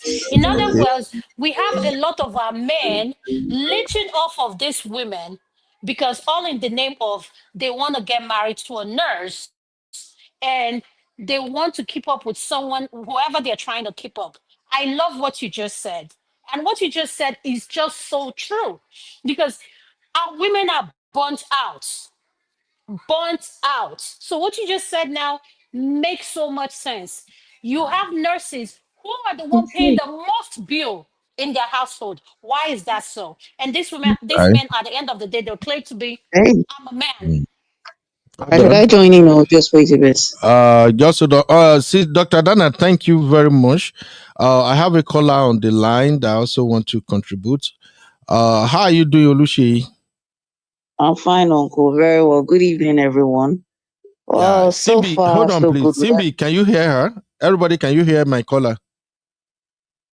Yes, we can hear her. Yes, we can hear her. All right. Please go ahead. Yeah, good evening, everyone. So far, so good. From what's this issue of Ifunanya and Uncle and the rest of them family, it's very, to me, I think, like you said, Uncle, we've been talking it for days now. I think there's still more to this issue, and we're not hearing anything from her dad's side. I think the best thing for her is that she should bring her dad onto the show so that he can explain his own side of the story as well, what really happened. We don't need it. Honestly speaking, me, I don't think I need it. Is if Laya came out to share testimony, that's it. Yeah. People can run with whatever they want to run with, and that's why I'm doing this show today, because I'm glad that people who knows them, they actually get to see our show. They saw the number and they reach out to me, and I ask as many questions as possible, and they clarify some of the doubts that we have. I asked them about the house. They made me know that Ifunanya father owns the house. I asked them what's really going on, how it all started, and they all pointed to the fact that Ifunanya's dad did not treat the mom well, that the mom worked her butt off, that many times that woman will come to work, she will be crying. And it's this same family people that was giving that woman all kinds of problems, all kinds of troubles in her marriage. I asked her that. So basically, we have some siblings like that, that if they take, for instance, if they're not happy in their own home, they tend to destroy someone that their home is going well for them. Yep. So we get that. We get that at time every day. Yesterday, when after I finished from work, because there's one Nigerian lady, one Igbo woman, I'm a bit close to her. We were discussing this issue about this Ifunanya's father and the uncle and everything. She said one thing that really made sense, that in life, no matter what is going on, no matter what you're going through, so whether in your marriage or so, do not involve your siblings. Do not involve your siblings at all. Because in a way, if you're involving your siblings, in a way, you're destroying. You're apart from the fact that you're destroying your marriage and yourself, you're also destroying your children as well. Because at the end of the day, this same children and your wife, a time will come that you will need them, and it's happening now, Uncle. You're right. It's happening now. You're right. All right, Lara, Thank you very much. Okay. Thank you for your contribution. I appreciate you. That's my baby sister Lara all the way from UK. God All bless right, you, Mama. bye everybody. Bye. I'll talk to you Thank later you on. so much. You're Thank welcome. you. Thank you for Welcome. joining Yeah. us. Really appreciate you. Thank you. All right. So my Uncle Dr. Uncle Adama. Ben. Yes, Yes, what she ma'am. just said now, to answer a question of what she just said, we don't need Ifunaya's dad to testify or do any video. The evidence Ifunanya has presented will speak for itself. So that's why I Mhm. feel like she needs to take a breather, take care of herself. She has a family. But back to the conversation we were having about nurses and them being breadwinners in the family do you know it's stressful? You just said it because I work with a lot of nurses, and let me tell you, African nurses are one of the best nurses out there, the best. When I Mhm. say African, Nigeria, they're hardworking. Everything for them is family. But what hurts me is to see the way a lot of them get taken advantage of. Yeah. And we have another group of set of nurses. They're tend to be something they are not, always trying to keep up with the trends, like living a double life. Overworked. No, Uncle Ben, I'm not lying. There was one that died in her sleep. She was going to a party. Ah, It Dr. took Adama, say bye, Joe. pie in Eh-heh. her sleep. She was getting Yes, my ready sister. to go for a party, $5,000 lace, gold on everything. It was her son that found her. When she passed that, she must have passed that over 48 hours because the son has called. She was not picking. That's how they found her dead. Pie. That's how they Mhm. find that pie. Sorry. So the point Mhm. I'm trying to make is, as much as we want to say, it's both sides. All I'm saying to our viewers, please be content with what you have. Be content with what you have. Cut your coat according to your size. Because guess what? If you die today, if you drop dead today, whatever house you live in, whatever car you drive, none of those things are going to go with you. So Absolutely. learn to find internal peace within yourself first. Because all these things you are seeing are vanities. It's nothing. Okay. So I believe in spending that set time with yourself. Be content because it hurts me to see how much a lot of our nurses are overworked, used, and at the same time, like I say, you have a set of them keeping up with who is not keeping up with them. So at the end of the day, I just like where you took this conversation. Thank you for that. You're welcome. And just to add to what Dr. Adama said, the women who are going through that nonsense is not limited to nurses alone abroad. Even the one where they work for office, where they work everywhere. In fact, some women are regretting being in their marriage right now in abroad because they never expected it. Thank you, Sister Chinye. Sister Chinye said, no need for deadly competition. It's so useless, honestly speaking. So this thing, they go both ways. So it's not just only men or women. People really don't understand this society that they came through, that they are living in. And we see ourselves here in this abroad. We see how some Nigerians, some Africans come here, husband and wife, and they work very good together and they will be advancing. They won't look stressed out. And yet, we see some Africans that come here, despite all the houses they are bragging. I built this one for Nigeria. Oh, I have one rental property. I just complete my Airbnb. If you see them, and then you look at them, they look haggard. Men, no, women, no. When you come to America here, you will see a lot of men and women, Africans, they are working night shift. I'm not blaming people for working night shift. I've worked night shift before. In fact, I do joke that my bald head now from night shift now he start. And later on, I realized that, oh boy, that night shift go now they buy person quick pass. Night shift was supposed to be something you do maybe 1, 2, 3 years and you get the hell out of that shift.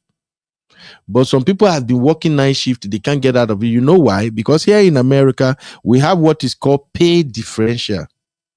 The people who, like, I can only speak of my profession. The people who get paid the less are the morning shift. They call them day shift. The people who get paid more are the people that work evening shift, which is the shift I'm currently doing. And then the people that get even better pay, they are the ones that work night shift. That's why they call it graveyard shift. You will see some Africans, some women, their eye black go rather. I don't know what you ladies call that thing. That black thing when person they sleep deprived. You go see that when they come, some of them when they waka self, it go be like say that they sleep waka. Both men and women, you see them all the time. And then when you stay back and you look at them, and you just be like, so with all this, I build this one. Me, my husband, we just collect our ship, we just do that one, we just do this one. And you just feel like, but you are not living. You are dying while walking. You are like a walking dead. I'm not dragging anybody. This is more or less like the reality that you need to confront. In this abroad right here, majority of Africans, they don't live life. We only live to work. Only few of us, few Africans are the one who are actually living the dream because they went to school, they have better profession. They don't need overtime. Their paycheck is in the from 150s to 250s in the average. Some of them are in tech, healthcare, engineering, aerospace. You see them there. Those are the ones that sometimes they can afford to take 1 month vacation. This my Dr. Adama where they talk here now. Jagilova now they call her when I first met her.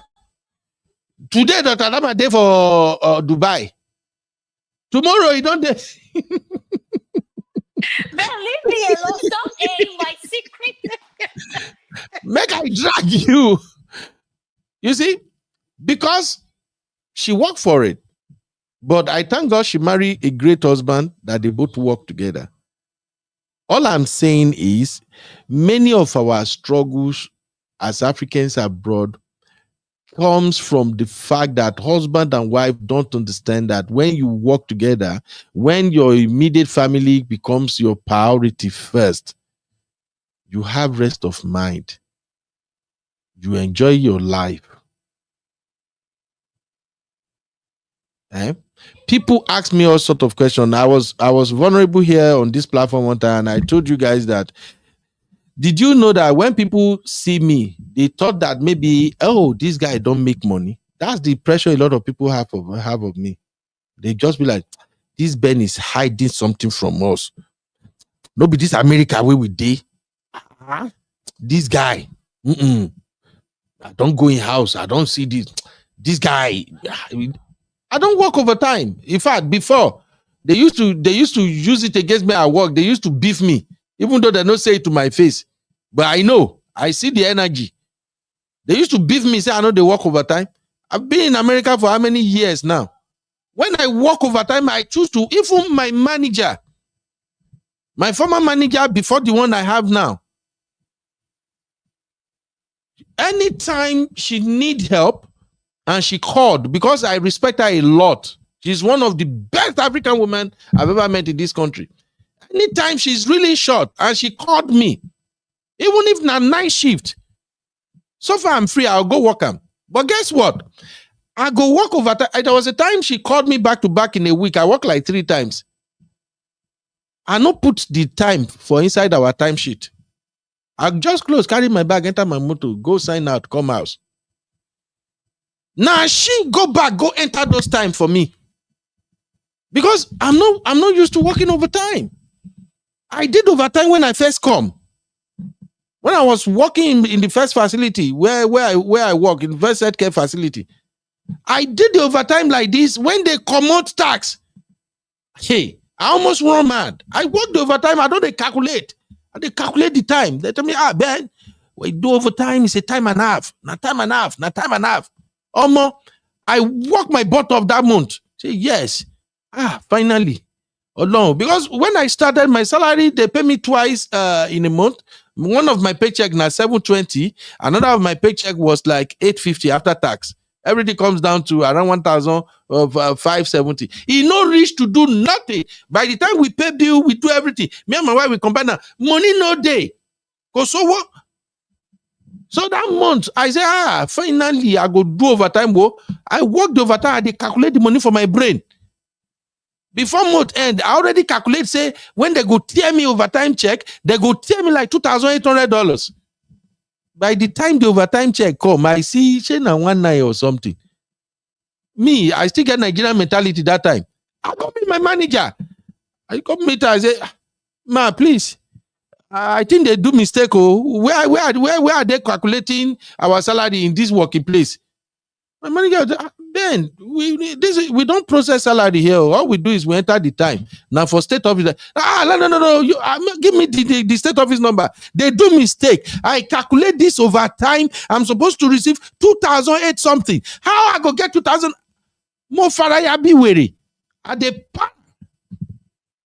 now that my fellow. You know what you just said now?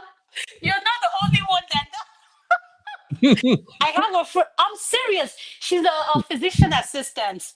And before she became, this is what she did. She will calculate. She said, Dama, the goal this week, she'll put out a number and she will hit above that goal.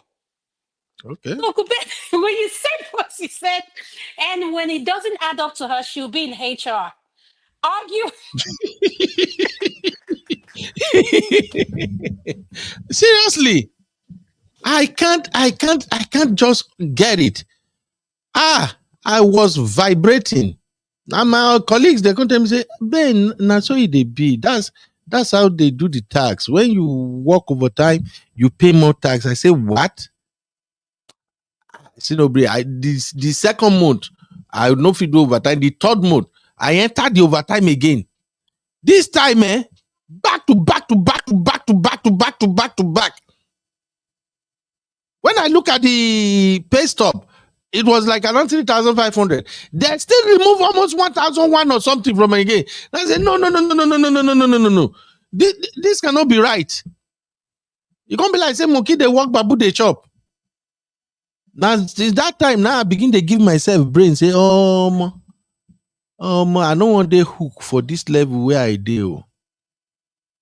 And part of my saving grace was that I don't believe in that. Let me impress people in Nigeria. I might begin build house. Assuming I've been doing the overtime and at the rush, I go build house for Nigeria at that time. You know what will happen to me by now? You won't even know me. You won't even meet me. Because my story will be like the rest of some of the people that I met here, what their story look like. Once overtime suck you in, once you are living your life not on the basis of your regular monthly paycheck, but rather your life now depends on that extra check from month to month, bro, you are done. So if you're wondering how come my husband, he has come to this country, it is now 15 years, my husband did not go to school, my husband did not do this, when I came, I go to school, I do this. Auntie, your husband has been hooked by overtime. It's the gospel truth. Your husband has been living above his means for a very long time. I am not saying you shouldn't work overtime, but work overtime with brain. One of the things I also notice with people who are working overtime, we won't buy themselves is this. They have no plan. They are working the overtime with no solid plan of what exactly do I want to do with this extra overtime check in the short run and in the long run. They don't have it. So when the money comes, it now becomes whatever comes up. That's what they use the money for. Ask many people in abroad. I know, like I told you, here on this platform, we have difficult conversation. The purpose is not to put anybody down, but to better ourselves as Africans. Because many marriages that I've seen that have a lot of problem in this America is from some of these issues that people don't have anybody to guide them when they come to America or Canada. They don't have anybody to advise them that, hey, don't do this, don't do that. That's why I'm having this difficulty. I'm not happy saying it. It sounds like I'm putting people down right now. If you are hearing it, it sounds like, oh, No, baby, because God don't do it for you, that's why you are talking like that. But no, Dr. no. Anna, No, to buttress what you're saying, Uncle Ben, what you're giving is a good advice because we have young viewers, we have all kind of age group watching our show. What I want to say to buttress what you said is the number one thing that goes on here in the diaspora for we Africans, number one is finance and family. And Uncle Patrick wrote something that I read that is so powerful.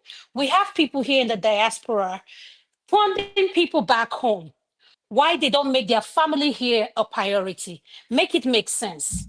How can you be paying for a private school for someone who lives back home while your own child here goes to a public school? It doesn't add up at all. At the end of the day, just like Uncle Ben say, be open about whatever you're doing. Marriage is about growing each other, lifting each other up. It's not a competition. It's not about hiding, seeking. So if you know you're not ready for marriage where you can share something together, where your finances, and this is why I always advise couple before you get married. I tell my daughter that you have to do that person's credit score. How much do they owe in student loan? What are they bringing in? What is the goal? When do you guys want to buy a house? When do you want to do this? Don't put a pressure on yourself because the number one goal when you get married or get together is to pay off whatever you both are owing before you go into any major investments. I am yeah. telling you because I married a man that taught me a lot about money. And I was someone that was living anyhow. I didn't care. I had when he came to my house, he said, "How could you have clothes everywhere with all these tags?" He said, "It's only 7 days a week. How much clothes do you wear? And you go to work, you do." So you have to start thinking. At the end of the day, I have to, I felt bad when I saw the boxes of clothes I gave out when I was relocating to his house. So at the end of the day, I want us as people in the diaspora, we need to be thinking about generation wealth for our children. Ourselves, how do you grow? If you're doing all this extra, invest it on a property. Do you know what real estate is right now in America? Is exploding is exploding. Invest it in something. Don't blow it off. I don't believe in buying cars. The only car I believe in investing in is a Bentley, all these luxury, because those cars add value. You see all these Mercedes, AMG, and no, no, no, those are not investment. Let's be Um, investment things. those one you're talking about, Dr. Mhm. Adama, you see, Go all ahead. those one you're talking about investing in Bentley and things like that, those are for the people who are rich. No, when I say Not for no, the because people our for people, our no, level.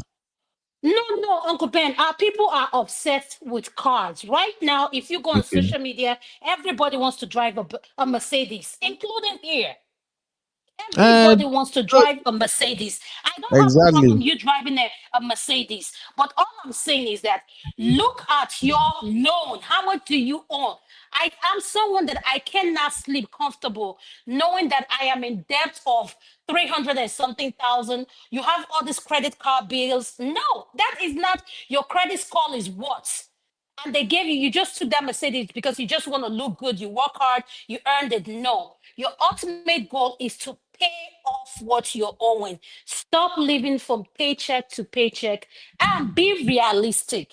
If you have to drive a Kia to get to where you're going, it's a car. That's how I look at car. Uncle Ben, listen, I drive a Toyota Camry. And Mhm. I don't believe that's just me. Because I married a man that said, no, we're not investing in all these luxury cars. It ain't happening. And if you know that's what you want, marriage is not for me and you. He said it up Period. front. So Period. for where we are today, I'm glad he told me that. Because I'm one of those chick, I like a beamer, I like a this, I like a that, but at the end of the day, I'm broke before I met my husband. So the point I'm trying to make here is learn, from other people's mistake, because if you wait till you make that mistake, it's going to cost you a whole lot more. Mm-hmm. Exactly. So I don't know if you guys are getting values from today's show, but as we want to begin to bring it home now, please, if my words offend you, don't be offended. That's what happened when truths or facts are are being discussed. It doesn't come sweet, all right? But don't think, okay, how did we go from Ifunaya's testimony to now talking about how Nigerians are living abroad? Let me just connect the dots for you. All the problems that happen in their family, I can link it all up to couples not working together, and I can blame it on Mr. Peter. Thank God he has realized his mistake. He apologized to Ifunaya's mom. But I want us to see ourselves in this story. I want us to see ourselves in this story. Before I started taking YouTube seriously, even when I started, I've said it on this platform severally, that if you really want to understand my mindset, you need to know that I'm a consequentialist. That's my approach to everything that I've ever done in my marriage, with my children, with my friends, at work. Everything where I do, I look at it, I approach it from the mindset of a consequentialist. My reasoning is, if you do A, what will be the result? If you do B, what will be the result? That's how I program my mind. So when people have issue or when we have any conversation, I'm always coming from, okay, consequences. Every action you take, there's going to be consequences. Where we have problem as human being is, we want to take action, and then when the consequences come, we don't want to accept it that we are getting that as a result of our previous action. And like grammar people say, they say every reaction, there's going to be a reaction to every action. Or they will put it as say every action we at least triggered a reaction. So people, we are not just ready to take it.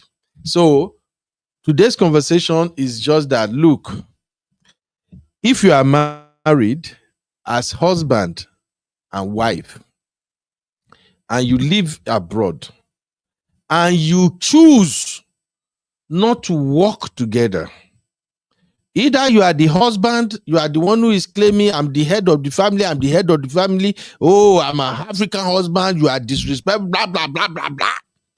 As a man, you can't see what is before you, that your children and your wife are your responsibility.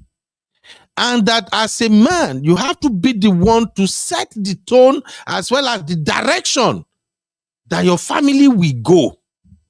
And all you want to do is to marry, finish, and then you begin to do back and forth. I'm your boss, I'm your this kind of madness at home. It get consequence. The consequences is that, first, you are lost. You don't know what you are doing. Second, that wife you are trying to impress by fire by force, or you are trying to control by fire by force, you will lose all the respect from her. Initially, that woman might not be talking back when you are talking.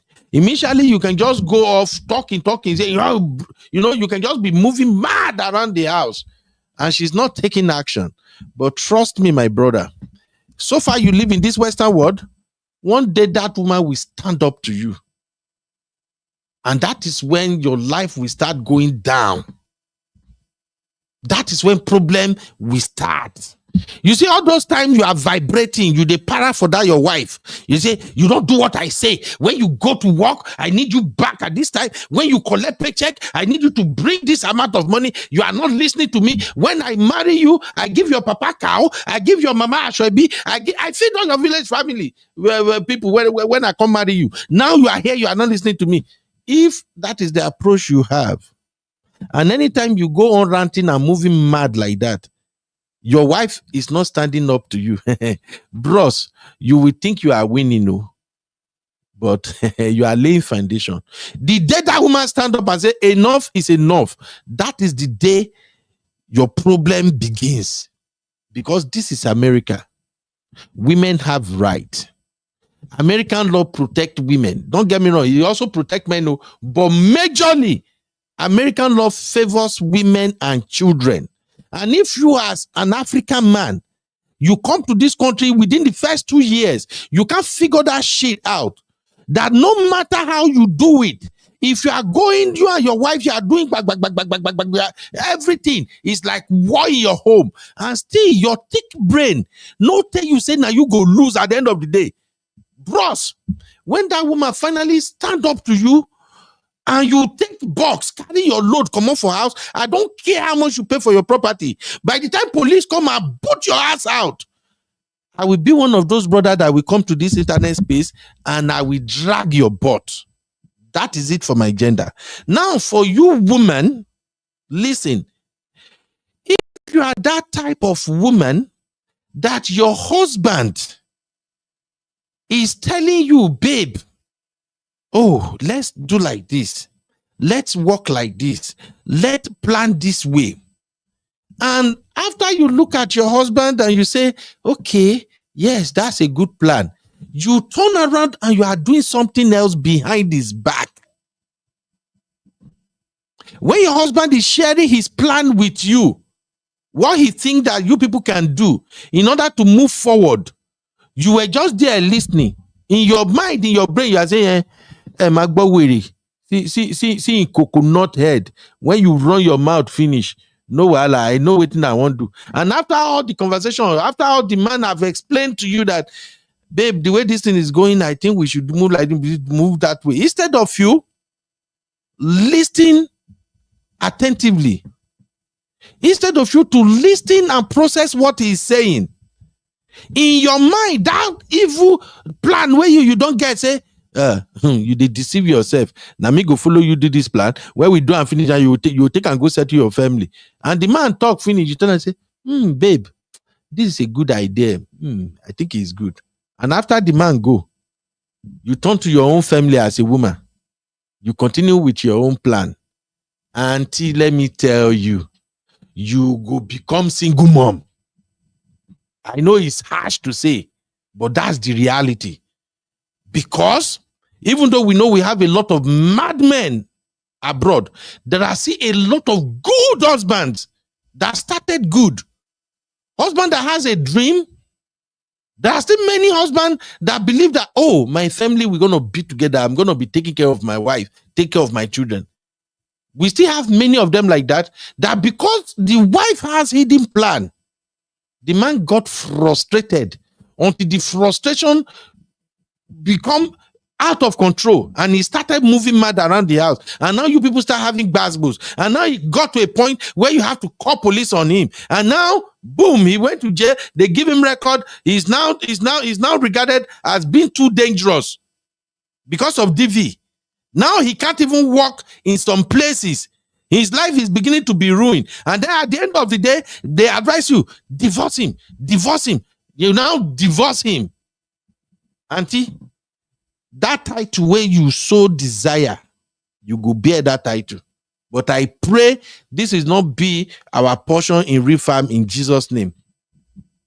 Bottom line of my rant is this.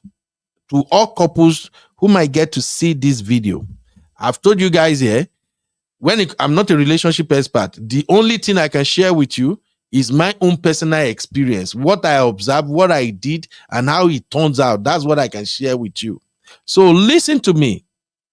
If you live in abroad, abroad does not favor husband and wife that work on different plan. Husband and wife that do their things separately. Husband and wife that see themselves as competition. Husband and wife that cannot be transparent with each other. Abroad, no, they favor them. Whichever way you look at it, when divorce happen, both man and woman are losers. Anyhow you look at it, I've seen people say, when they divorce, the wife get the house. wife no get no freaky house. What happens is that when you buy house together as a couple, the moment you divorce, you, the woman, for you to own that house, you have to buy your husband out of his own share of the house.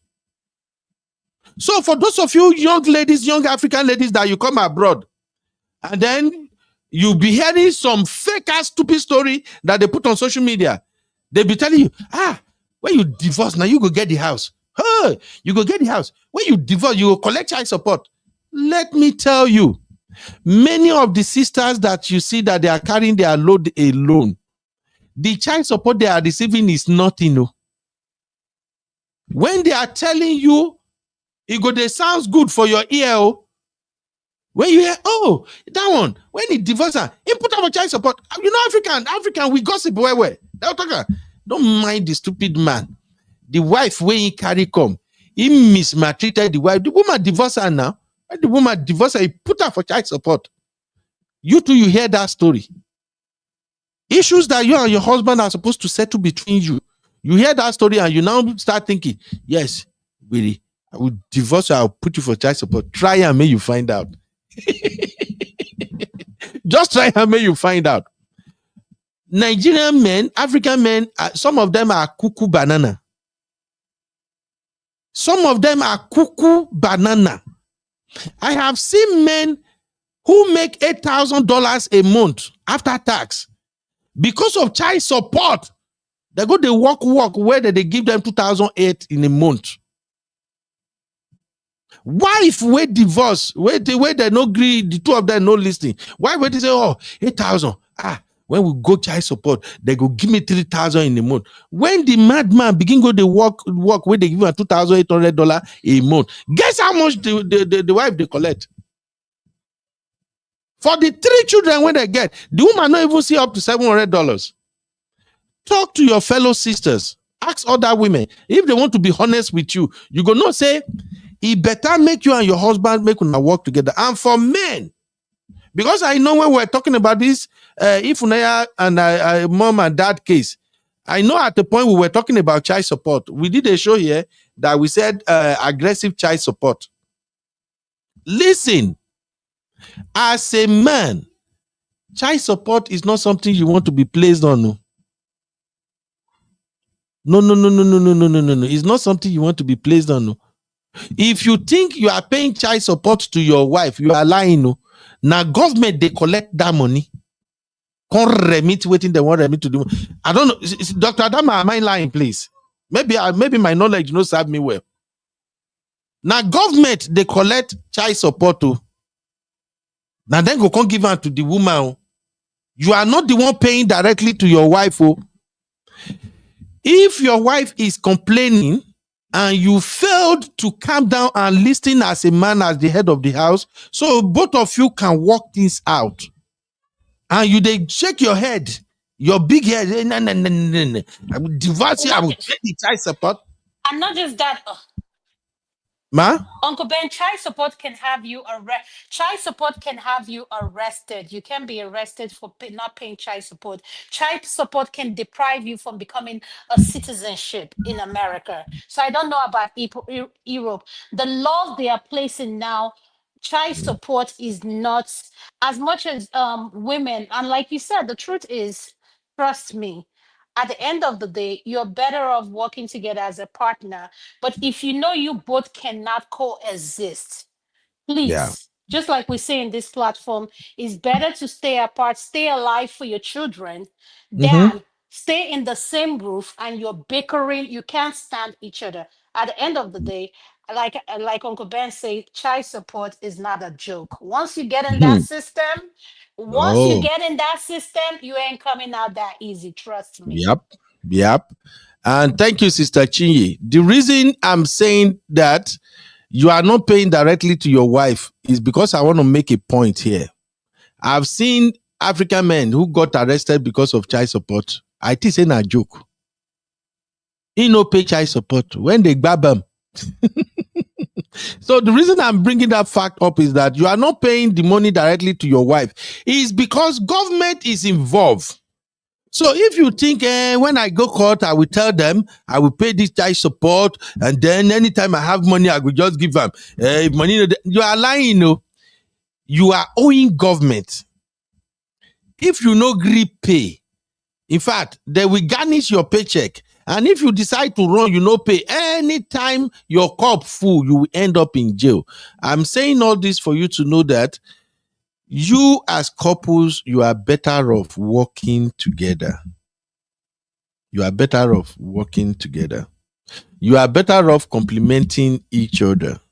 You've come from Nigeria to this country to better your life. When you see this woman or you see this man and you both decide that we are going to be married, I don't, do people get married in order for them to say, yes, let me marry her so I can be mean to her? Or let me marry him so that I can make his life miserable? Do people intentionally get married like that? Dr. Adama Abeg bailed me out because I don't understand. You see a woman and you like what I you would say saw. this thing. I would say this thing. This is the thing I think the problem is. If you come to the diaspora now, age is a factor in everything you do. If you're coming to the diaspora in your 40s, you're late, you're behind. It's just the truth. Because you're going to think about work, you're going to think about all sorts of things. You're going to the culture, you're going to have to adapt, you're going to have to throw away that African mentality. I can't wash plate, Mhm. I can't do this, I can't, just like Uncle Ben always say.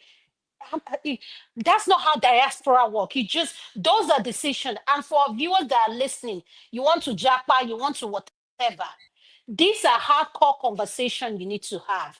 Are you able to start your life over? If you're someone that earns 5 million or whatever in Nigeria, when you come here, you're not going to just start earning that 5 million.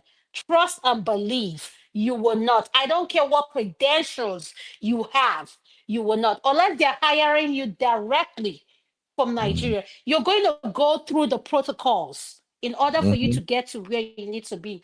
And guess what? You might have to drive an Uber to sustain your family. You might have to work in Walmart, places that are Uncle Ben is true now. Then the Yep. woman will start looking at you like, this is not the man I do. I'm used to getting this allowance, and this is how the problem starts. And Yeah. women, you need to make that mental adjustment. When you come here in the diaspora, you have to contribute. It's no longer that Niger Absolutely. lifestyle where he gives you money, you drive all these luxury cars. No, you need to work as a team together, not sit down home and Absolutely. collect. You have to go to work, contribute, you have to pay bills, because in order for you guys to work as a team, you will grow a whole lot faster than doing your own thing. Thank you, sir. Absolutely. Thank you very, very much, my sister.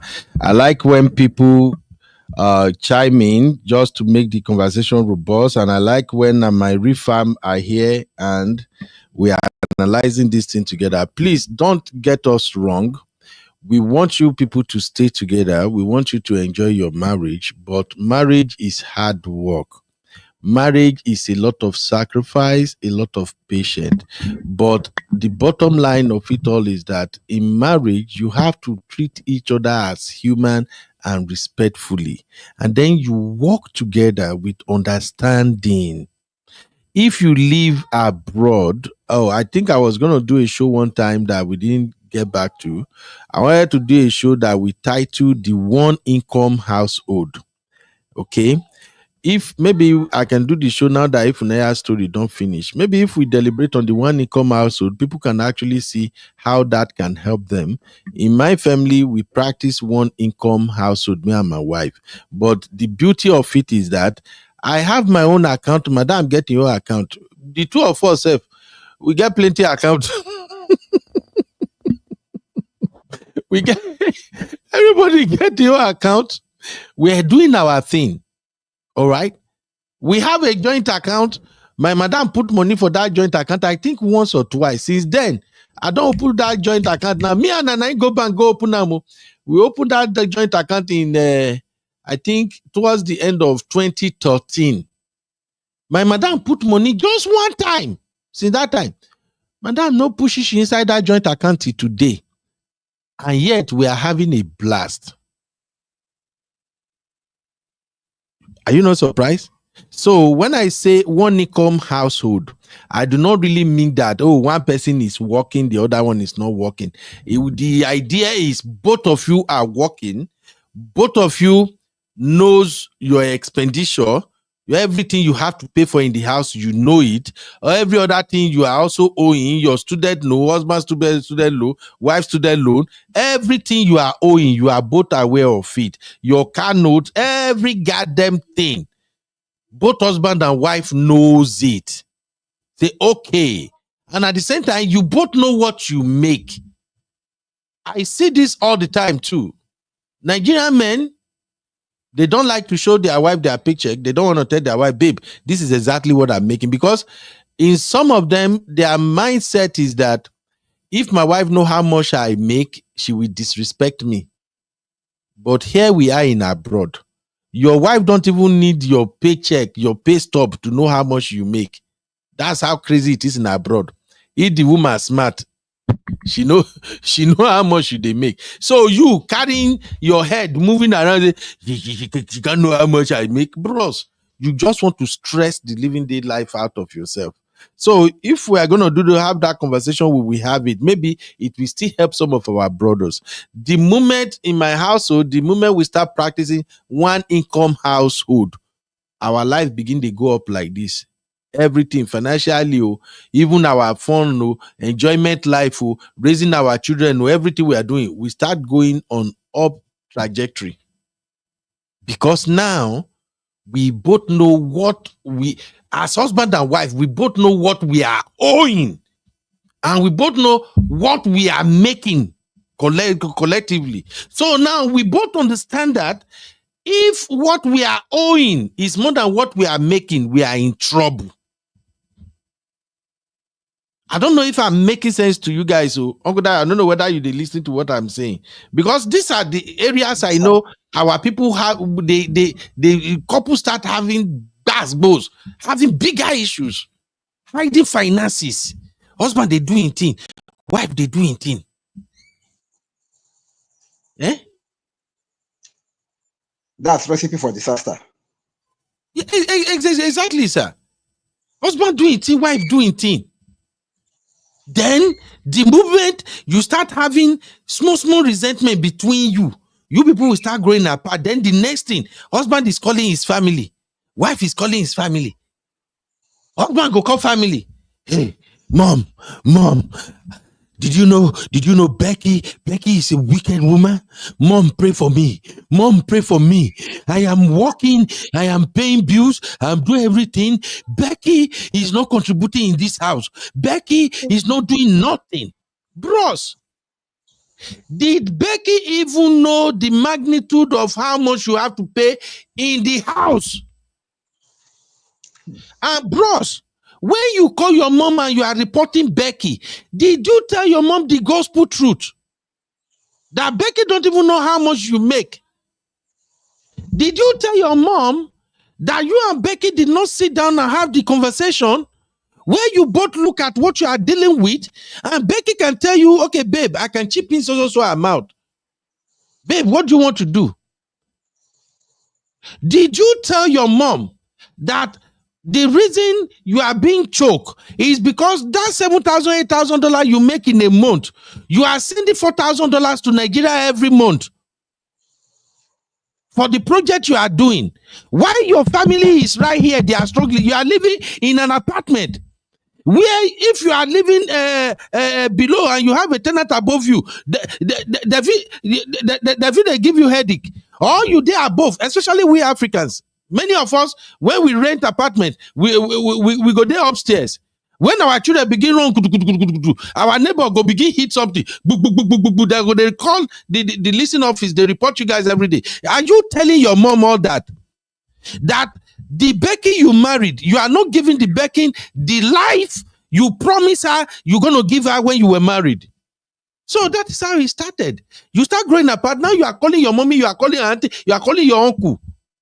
Then your uncle, your auntie, everybody that lives in Nigeria, they are now looking at Becky like, Becky, yeah, I said it. He shouldn't have married that Becky. That day he brought that Becky home. I was looking into that guy's eye like this, and I can see wickedness.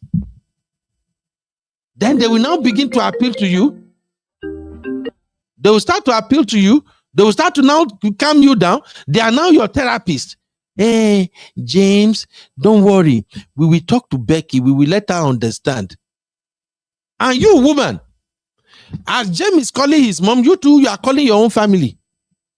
Dad, Dad, Dad, I told you.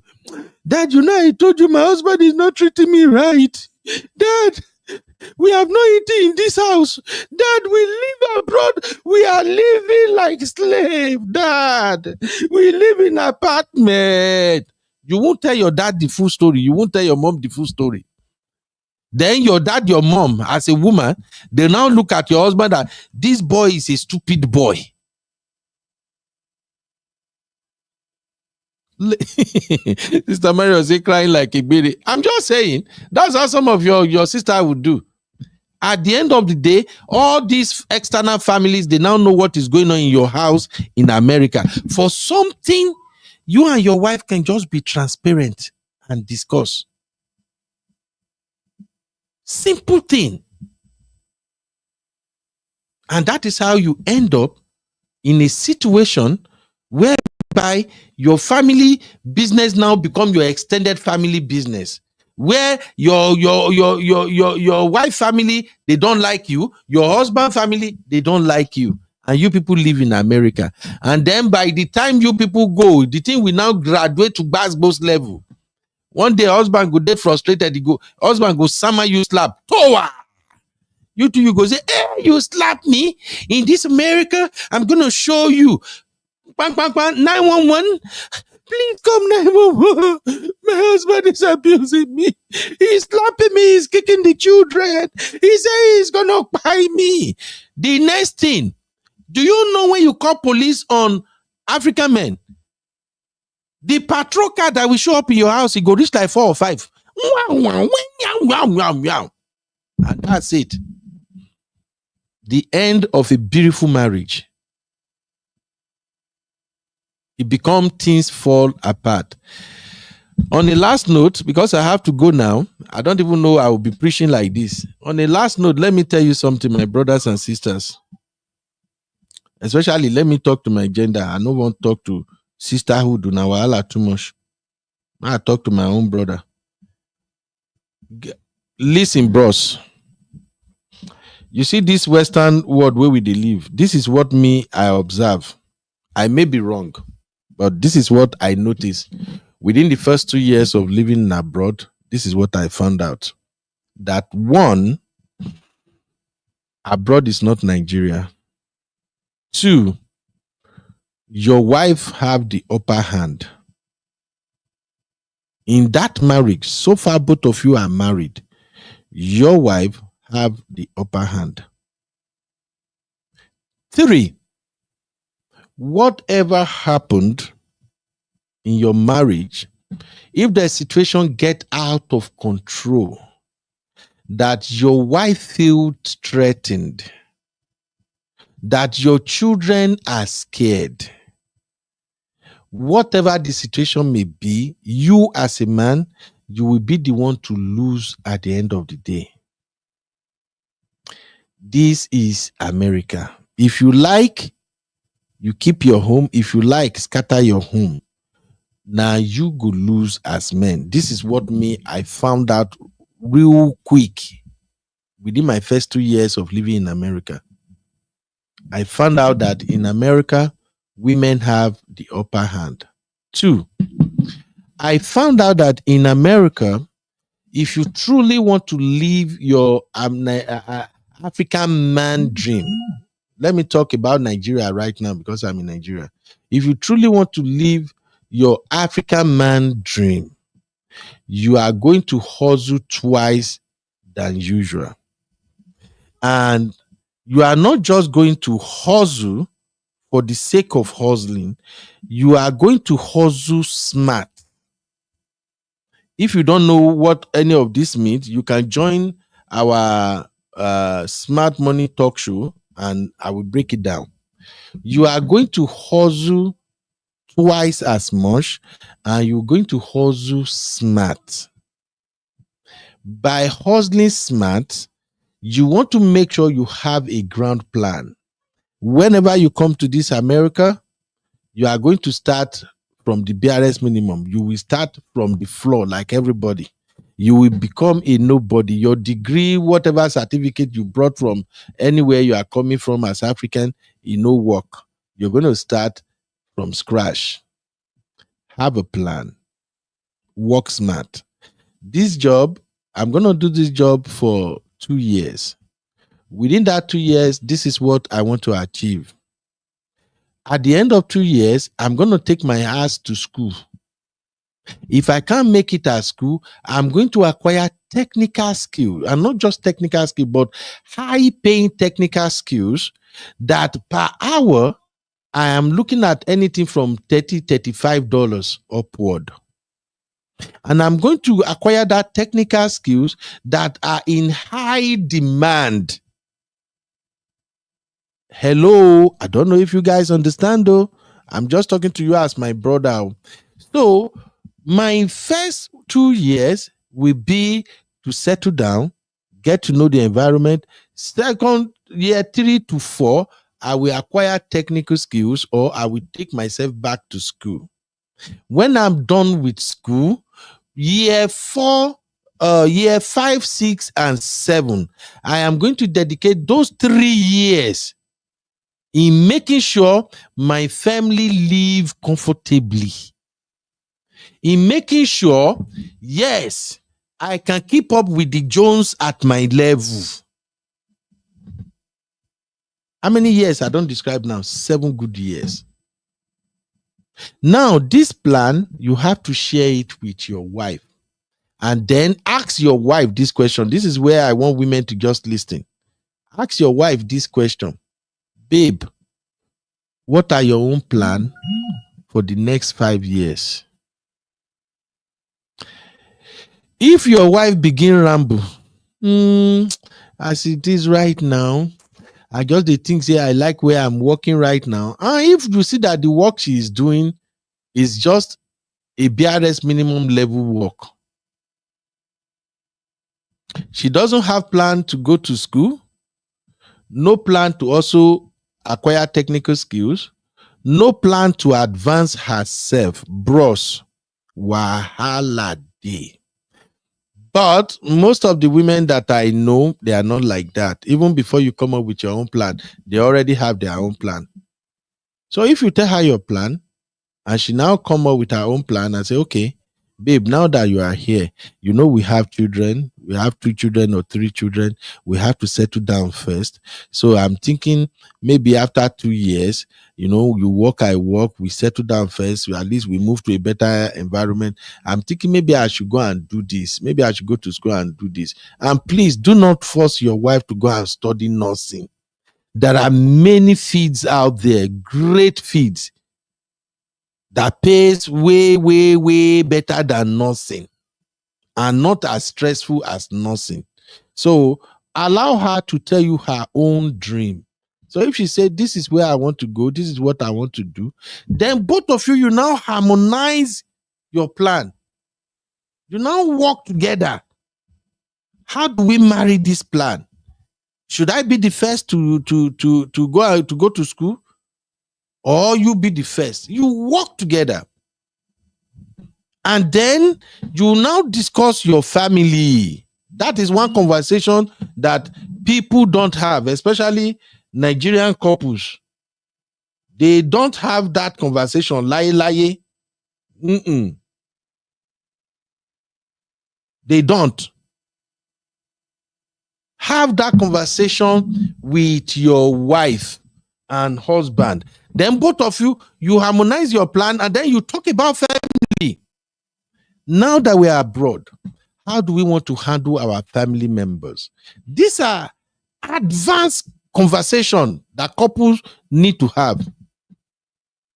Advanced conversation. Babe, how do we want to solve our family problems? If family member need help, how do we approach it? Should we solve our family problems together? Maybe Auntie Jibo need money to pay school fees, but that Jimo You want to sock away for a house. How do we go about it? Do we send them money together as a unit? Or would you like to solve your own family problem? I solve my own family problem. But we make sure that it does not affect our finances negatively. You have that conversation. How much things do we want to tell our family about us? I'll tell you one thing and I'll just leave the studio. Couples, husband and wife, listen and listen good. Whatever you do in this abroad, do not tell any of your extended family member how much you are being paid at work. Simply make allow them. Whatever you do, let me say it again. Auntie, uncle, don't you dare tell either your papa, your mama, your auntie, your sister, your sibling, your extended, don't tell nobody in Nigeria or Africa how much you are being paid from your job. Don't say because they call you, you are talking, you get carried away. You know, say, oh, you know, right now at my job, my salary every month right now, I'm getting paid $7,000 after tax. Don't you dare say it. Even you woman, the moment you open your mouth and you tell your family member how much you are making from your work in America, you are done for. Except you are really from a very good family. A family where everybody, they are doing great. They don't need each other. They are not going to perch on you. Don't you dare. The moment you tell them what you make, some of you, just because you want to impress them in Nigeria, you will just go ahead and tell them, oh, you know, I'm a nurse where I'm working right now. My salary is around $10,000 every month. They don't live with you here. They don't know that $10,000 that you called, that you mentioned, they don't know that with that $10,000, government is removing taxes. They don't know that with that $10,000 that you tell them, you have bills, you have student loans, you have everything. That from 10 grand, by the time government first pull out maybe 1,800 or 2,100 from your money, the next thing, when you pay your student loan, then you pay your mortgage, you pay your car note, you pay your phone call, you buy food, you do everything. That 10K, you might end up with maybe just $2,000 at the end of the day. The family member that you are telling what you earn, they don't know all that. The moment you open your mouth, you tell them, oh, I'm being paid $10,000, they will carry calculator. Exchange rate is 1,700 per dollar. $10,000. He's making 70 million in a month. Now when they go fry you be that. Now village people go do you what they do if Unaya's dad. Uncle Ben. I think it makes sense. And yes, okay. some of them are actually like this. Maybe they ask you for 10K, for example, and you actually give them that 10K, they'll be like, well, you big pass this one now, bros. You supposed Okay. send like 50K or like 100K. Entitlement mentality.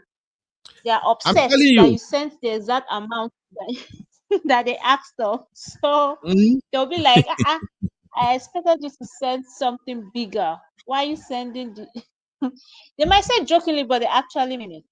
That is the That's true. fact. Uncle Dio, you want to add anything to that? Yes, sir. I quickly want to say this. Uncle Beno, see, you have been dropping nuggets, shows to shows.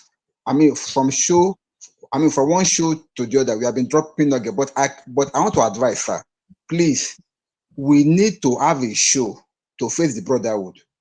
I'm sorry to say this. Most problems that we have in today's family, 70% are from the brothers. I'm a man. Mm-hmm.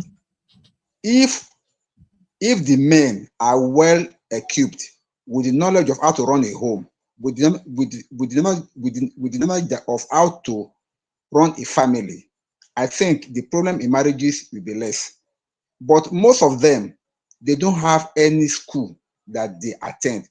And luckily for us, in this family, we have people with wisdom. We have men that are experienced. We have men that can that have been contributing towards this particular area of life that many people can benefit from. I want to suggest let us have shows focusing on men and how to run a family. I think it will help. Most especially, it will help most of our young ones that are yet to get into this institution called marriage, so that they have an idea of what they're coming inside and how to run it when they finally get inside it. Thank you, sir.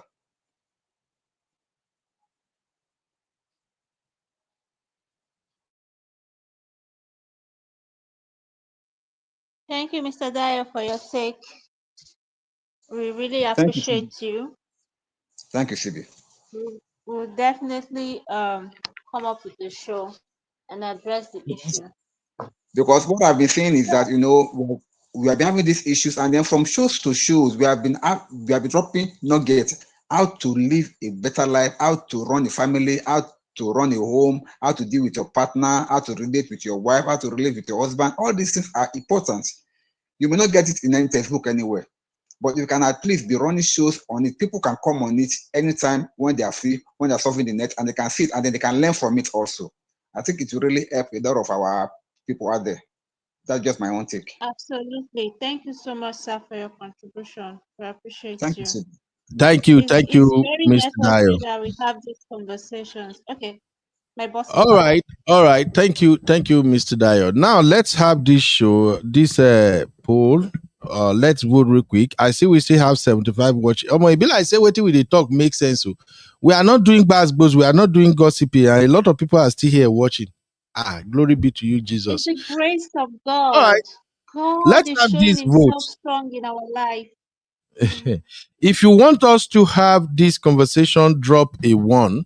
Like a couple of shows, we can do like maybe 3-4 series where we will just I will invite men here, and then we can just talk about how other men can learn to manage their family, So if you want us to have that show, drop one in the chat. Drop one in the chat. Because I think there was this conversation in the backstage, even though, let me just do this so that I can cut off this last part. Please drop your vote. Drop your vote if you want us to have this conversation. All right.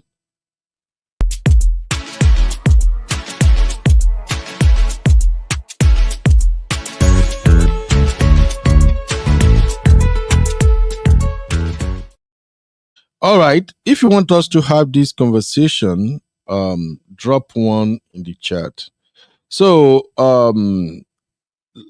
yesterday or this morning, Sister Rose shared something in the backstage. It was a video of a guy that actually triggered me somehow. Let me show you the video. Maybe we take that one. I'm chat don't too much for here now. Real fam. Kilo day. See plenty chat. Where? Okay, yes. I found the video. Okay, good. Sister Rose is a troublemaker. I won't lie. Let me share my screen with you. And we will use this one as our final segment for today because of what Uncle Dayo suggested right now. And I'm seeing one. So it's like this is a big deal in families. Where women begin say one like that, we have to listen.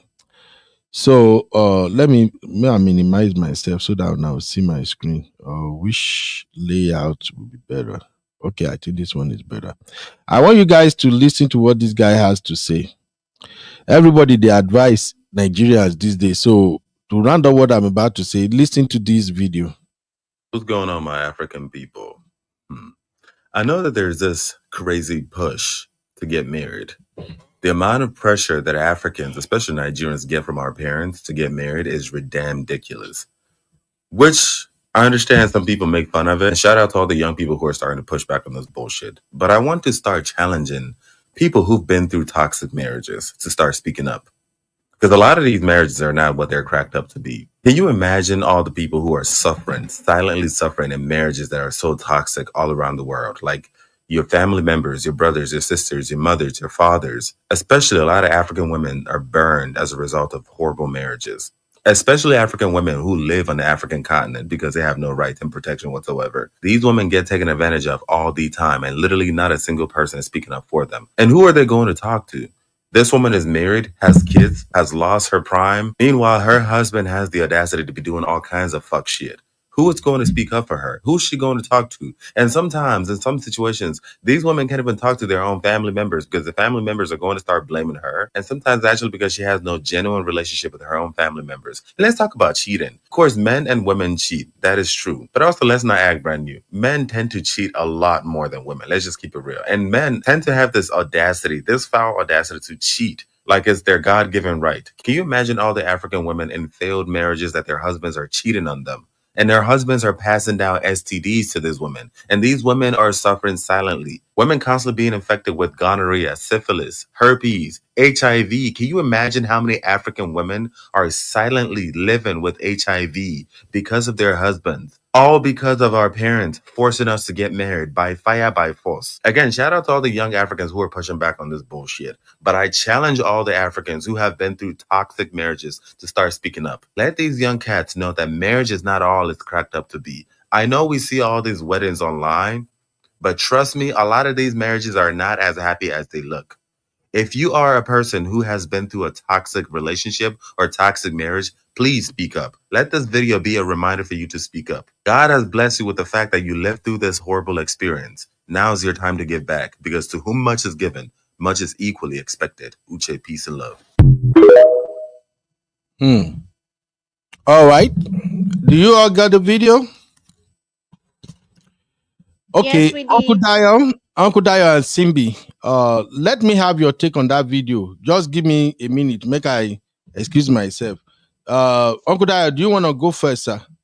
Yes, sir. Let me go first because this is a video that caused a lot of controversy at the backstage. That we had a lot of basketballs, and then my lovely sister only be able to have to send in a voice note that really scattered the table.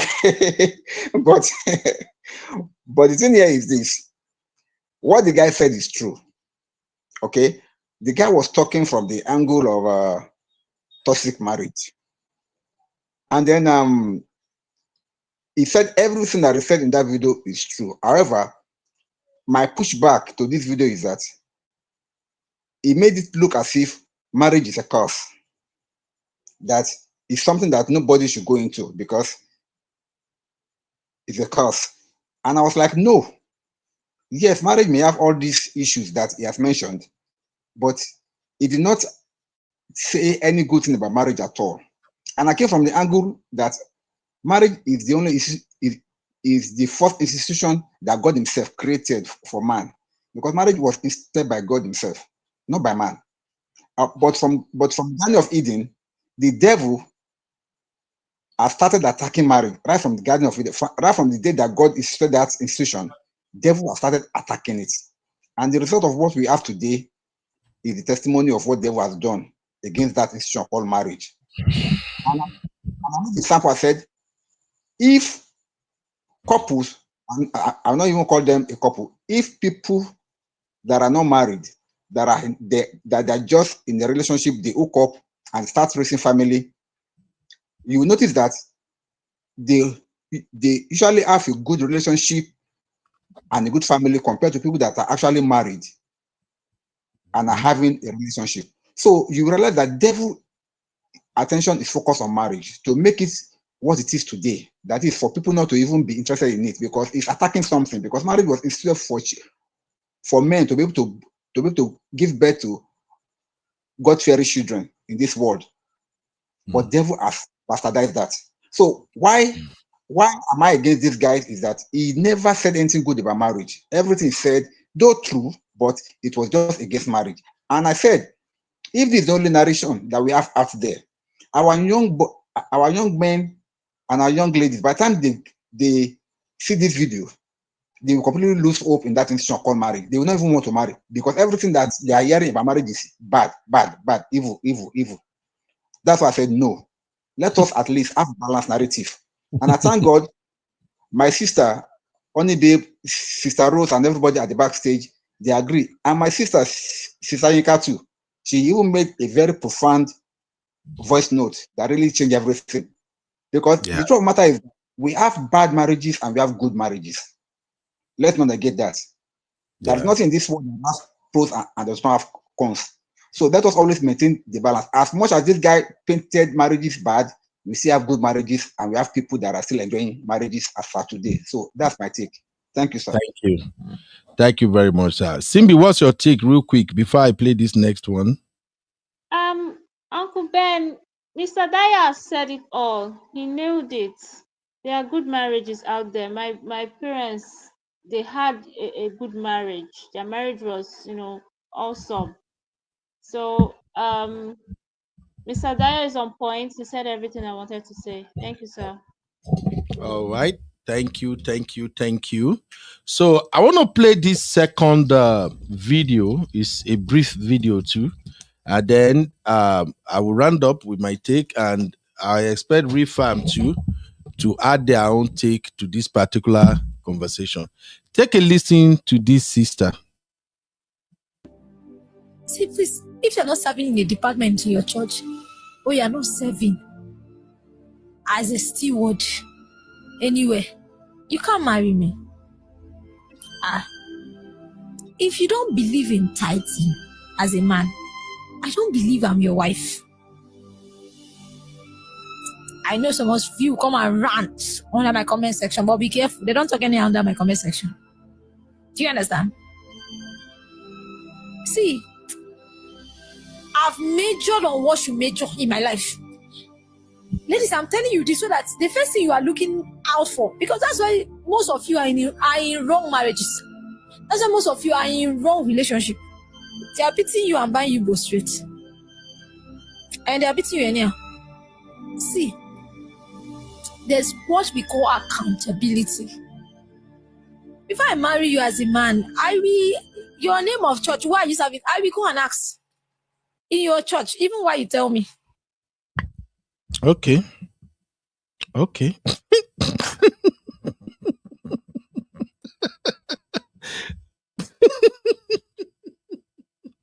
All right, Simbi, what's your Uncle take on Ben, this why one? are you laughing, sir? Okay, thank you for I'm starting asking with you me now, because what's I your don't take? go ahead. What's your Okay, take? thank you, sir. Mm-hmm. Yeah, this lady is not intelligent at all. She's not smart. She doesn't know what she's saying. I don't know where she got this idea that just because you're serving in a particular department in church, that automatically means you're a kind person or you're a husband material. As in, they never tell her. Oh my God. Like, I was so disappointed when I listened to her. I was like, where is she from? Is she from this planet or she came from another planet? And how old are you again, sister? Are you kidding me? What kind of mindset and mentality is this? It's 2025, lady, and you're reasoning like this. I'm sorry. She's so going to miss it. There are a lot of wolf in sheep clothing that are hiding under the umbrella of church, and they will do some kind of things that even when you report them to outside, they'll be like, no, that's the choir master. Are you serious? Are you sure? Did he hit you? No, sister. Or maybe, okay, even if he hit you, maybe just a little bit. Are you sure the devil is not trying to come into your home? These are the kind of, oh God, this one goes so far. She All never right. know anything. All Let right. me, let me just calm down. For the first time, Simbi is not doing sisterhood. Simbi, who preach for you when you don't do sisterhood?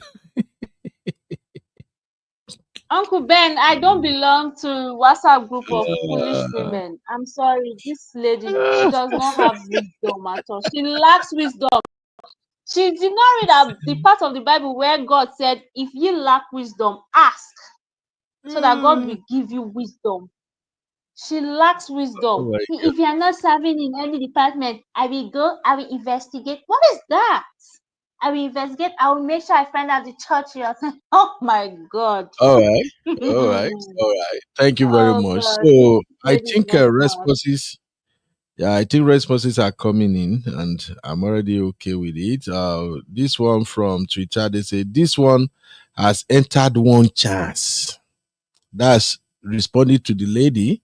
Um, for life, Esther. For life, Esther say, is the guy married? Ah, Esther, how you want your NSC, my sister? Because I already know where you are going. And Okay, Twitter, she's they say, reacting to the previous video, sir. Not this one.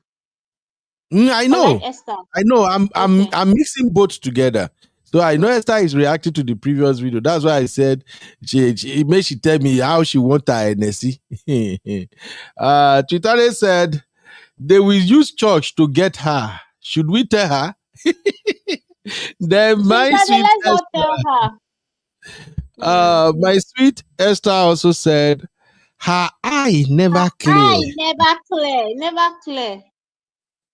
Then Sister Yika say these ones are Uncle Ben, sisterhood is not proud of her. We have I'm deleted her surprised. number Though. from our WhatsApp group. Why did you We guys don't reject like one of women your own that lack now? wisdom. Timbi, why would they do No, this like this? one, she lacks wisdom. She lacks wisdom, like I said. Okay, let's move on. Let's move on. Olubukola Adeoti say ignorance is a disease. Big one. And for life Esther said, Auntie go rest. Who church help? All right. You know, help All right. anybody. Oh.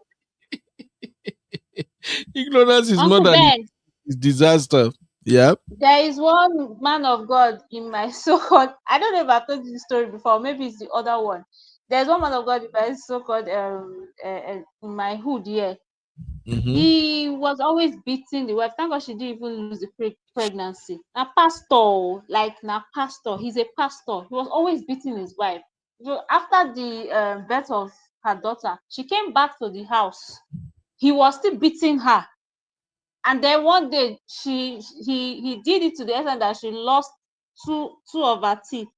That was when she picked her Okay. bag and left. Like, no, auntie, Man wait of they pour God. everything first. Yes, na man Mm. of God. It is stand for what do they call him? And he's also a marriage counselor. You see, All right. All right. he's also a Let's marriage counselor. So, no problem. mm, Let's make it make sense, my people. Before I just drop my take, I think Uncle Dio spoke very well. Let's look at our vote first. So our post says, should we have a show to educate men on how to run a family? So Simbi said one. Is that Silba? Silba said one. Um Esther for Life say, thank you, Uncle, for saying the truth. Mr. Dio say one. Masha one. Peanut, where have you been? I haven't seen you all day. Peanut was Peanut in the say chat. one. I Eh. think you missed Peanut. Esther Yes, sir. also vote one. Then One. Mama Essen. I'm seeing this new name for the first time. Oh, Mama For the Essen, how first you time, doing? say yeah. Yeah, she said one. Juliet. I get like 3 Juliet now. You don't join my Juliet Osas. list. So that's Juliet Osas. number 4. I'll be calling you Juliet number 4, my sister. Juliet said one. Mr. Emeka said one. Juliet, you said one twice. Now serious matter now, Uncle Ben. Serious matter. Don't play. Esther still say one twice. Oh, my people. Oh, my sister Debbie. My Debbie also said one. Okay, we're gonna have that conversation. And Sister Yinka choose one, too. Lobatom. All right. We are going to have that conversation, and there is a reason why. Uncle Ben, majority are women. Does that Yeah. surprise you? No problem. No problem. We're gonna have that conversation, and there is a reason why I think we can do it just like Uncle Dio suggested. A lot of men truly don't know how to transition from that single brother they used to be to a now married man. And a lot of them don't know that the moment you got married, after that wedding day, your status have changed. How you do things is now different. All the trainings, all the mentoring, everything your parents taught you, all the lessons you were being taught since age 7 as a young boy, that day, after that wedding day, that's when they all come to play. So I agree we need to have this conversation and maybe people can learn. So let me link that to that first video that I played, the video of that boy. When I saw that video, the video angers me. And I even started by saying that guy na GAY. And then I went ahead and give my opinion. Here is the thing. There is too much negativity about marriage on social media now. It's too much. And you will be shocked that despite all this narrative, marriage is not gonna to be what they say it is, marriage is not what it, marriage is not this, marriage is not that. Tell you what, we still have more people in happy marriages than those in terrible marriages. That is if you understood or you understand what it means to be in a happy marriage. A happy marriage is not a marriage where every day is just sweet and jolly. No. In fact, when you are in a healthy marriage, having different views, husband saying, I want to do this, wife saying, I want to do that, it becomes part of your daily life. Having issue is part of that marriage. What makes that marriage a happy marriage, a great marriage, a successful marriage is that you have both grown to a level whereby you both know what to pay attention to, you both know what not to pay attention to. You know what to argue and when not to argue. You know how your partner will react to certain things and what they may likely say on certain conditions. You know each other inside out. You know when to step back and you know when to step forward. A happy marriage is not a marriage where there is no argument. A happy marriage is not a marriage where there's not going to be a day the wife will wake up and be mad at her husband. Because bro has done one stupid thing yesterday. A happy marriage is not a marriage that the husband will wake up one day and out of the blues, he just have issue with his wife. So if you know what it takes, what a happy marriage looks like, then you will understand that despite that negative rhetorics you have out there on this social media space, every day, every Tom, Dick, and Harry, we carry phone. Do not marry. Do not marry. Marriage is not what it cut out to be. Don't listen to this MF. People are dying in a marriage. They are in toxic marriage. And then they scare the shit out of you.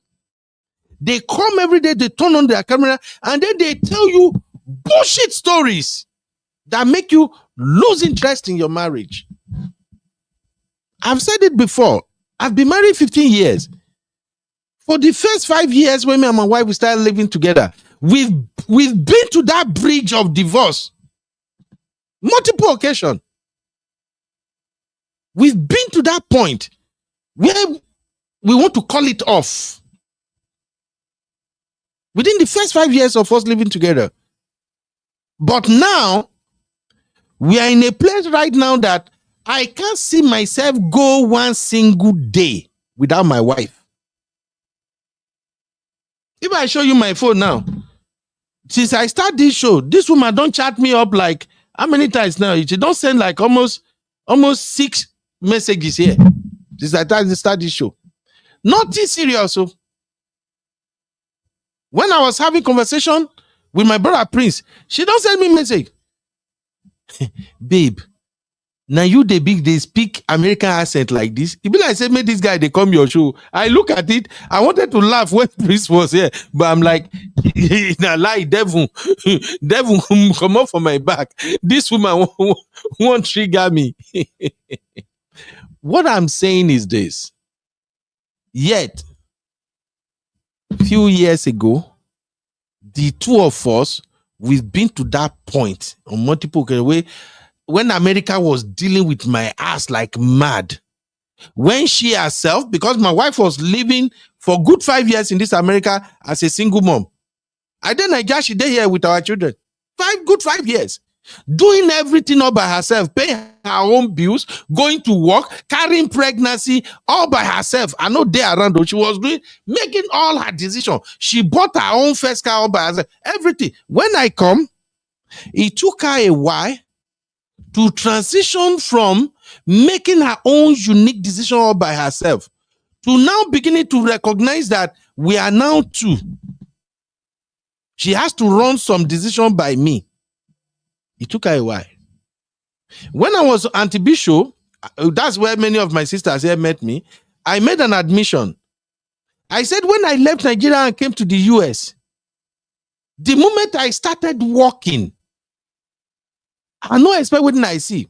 I was expecting that when I sleep, I wake up in the morning, my food go down there ready. I go just enter bathroom, I brush my mouth, I shower, I come food down the dining table. That was the marriage I have in my head in Nigeria when I come this US. Because after our wedding, my wife came to Nigeria, we had our official wedding. She came back. We only lived to stay together, I think maybe a month or 2 months. 2 months after our wedding. And then she came back.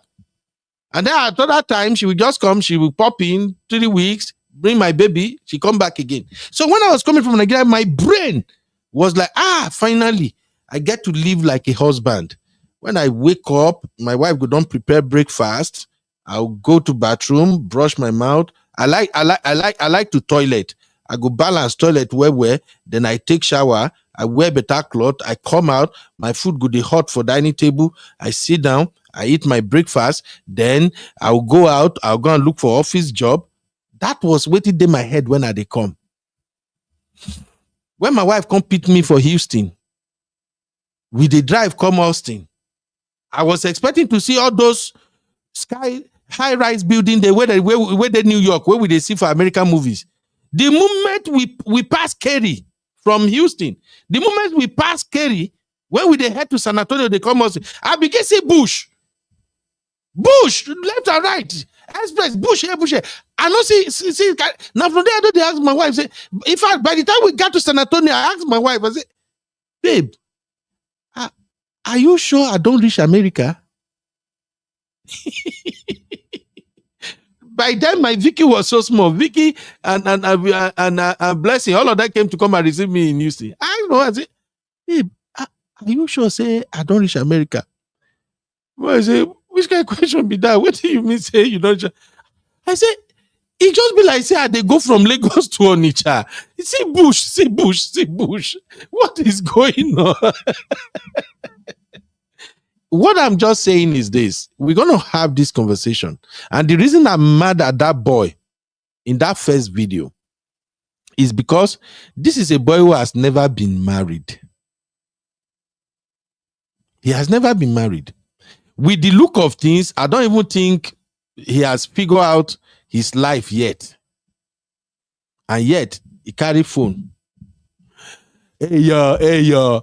These Nigerian parents, man, they got to calm down, yo. I've been hearing these Nigerian parents, they be advising everybody, Nigerian parents, they be saying everything about you got to get married, Don't listen to them, yo. Marriage is overrated, yo. I see people online that describe me all this toxicity in marriage. Do not listen to them. That thing pissed me off when I saw it. And I'm like, these are the problem. This right here are the problem. Somebody who had never been married.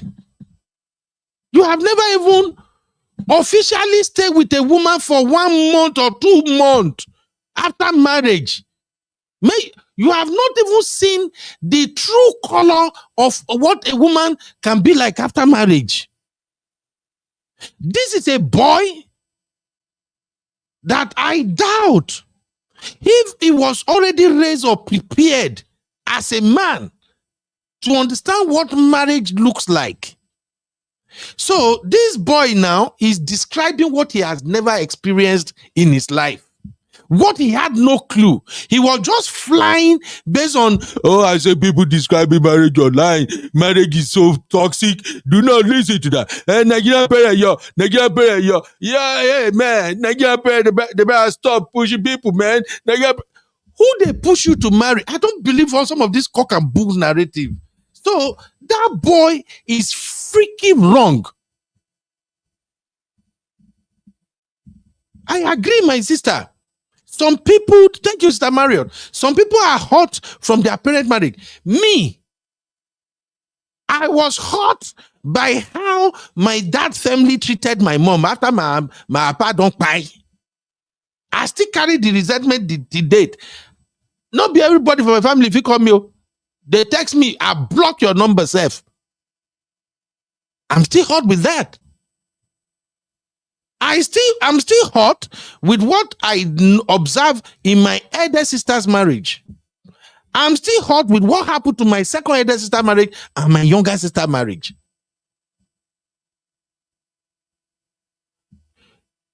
Even my own brother, woman show am shege, the same blood brother. Wife show am shege, banza. I've seen uncles, brothers, people who are hot left, right, and center. But yet, just like Mr. Dayo said in the backstage, just like Sister Yinka said in the backstage, just like many people pointed out in the backstage, we saw all these toxic, traumatic marriages of our parents and people around us growing up. But yet, we choose to be different.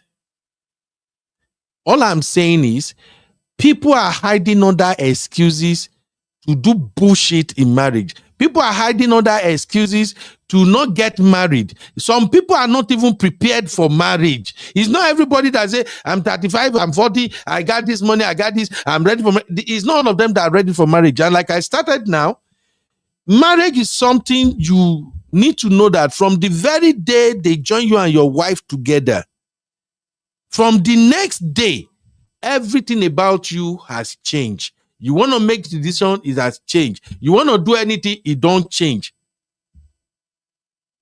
But then, as a man, before you get married, you need to have a picture of what you want your marriage to look like. Many of these folks, they have negative picture in their brain.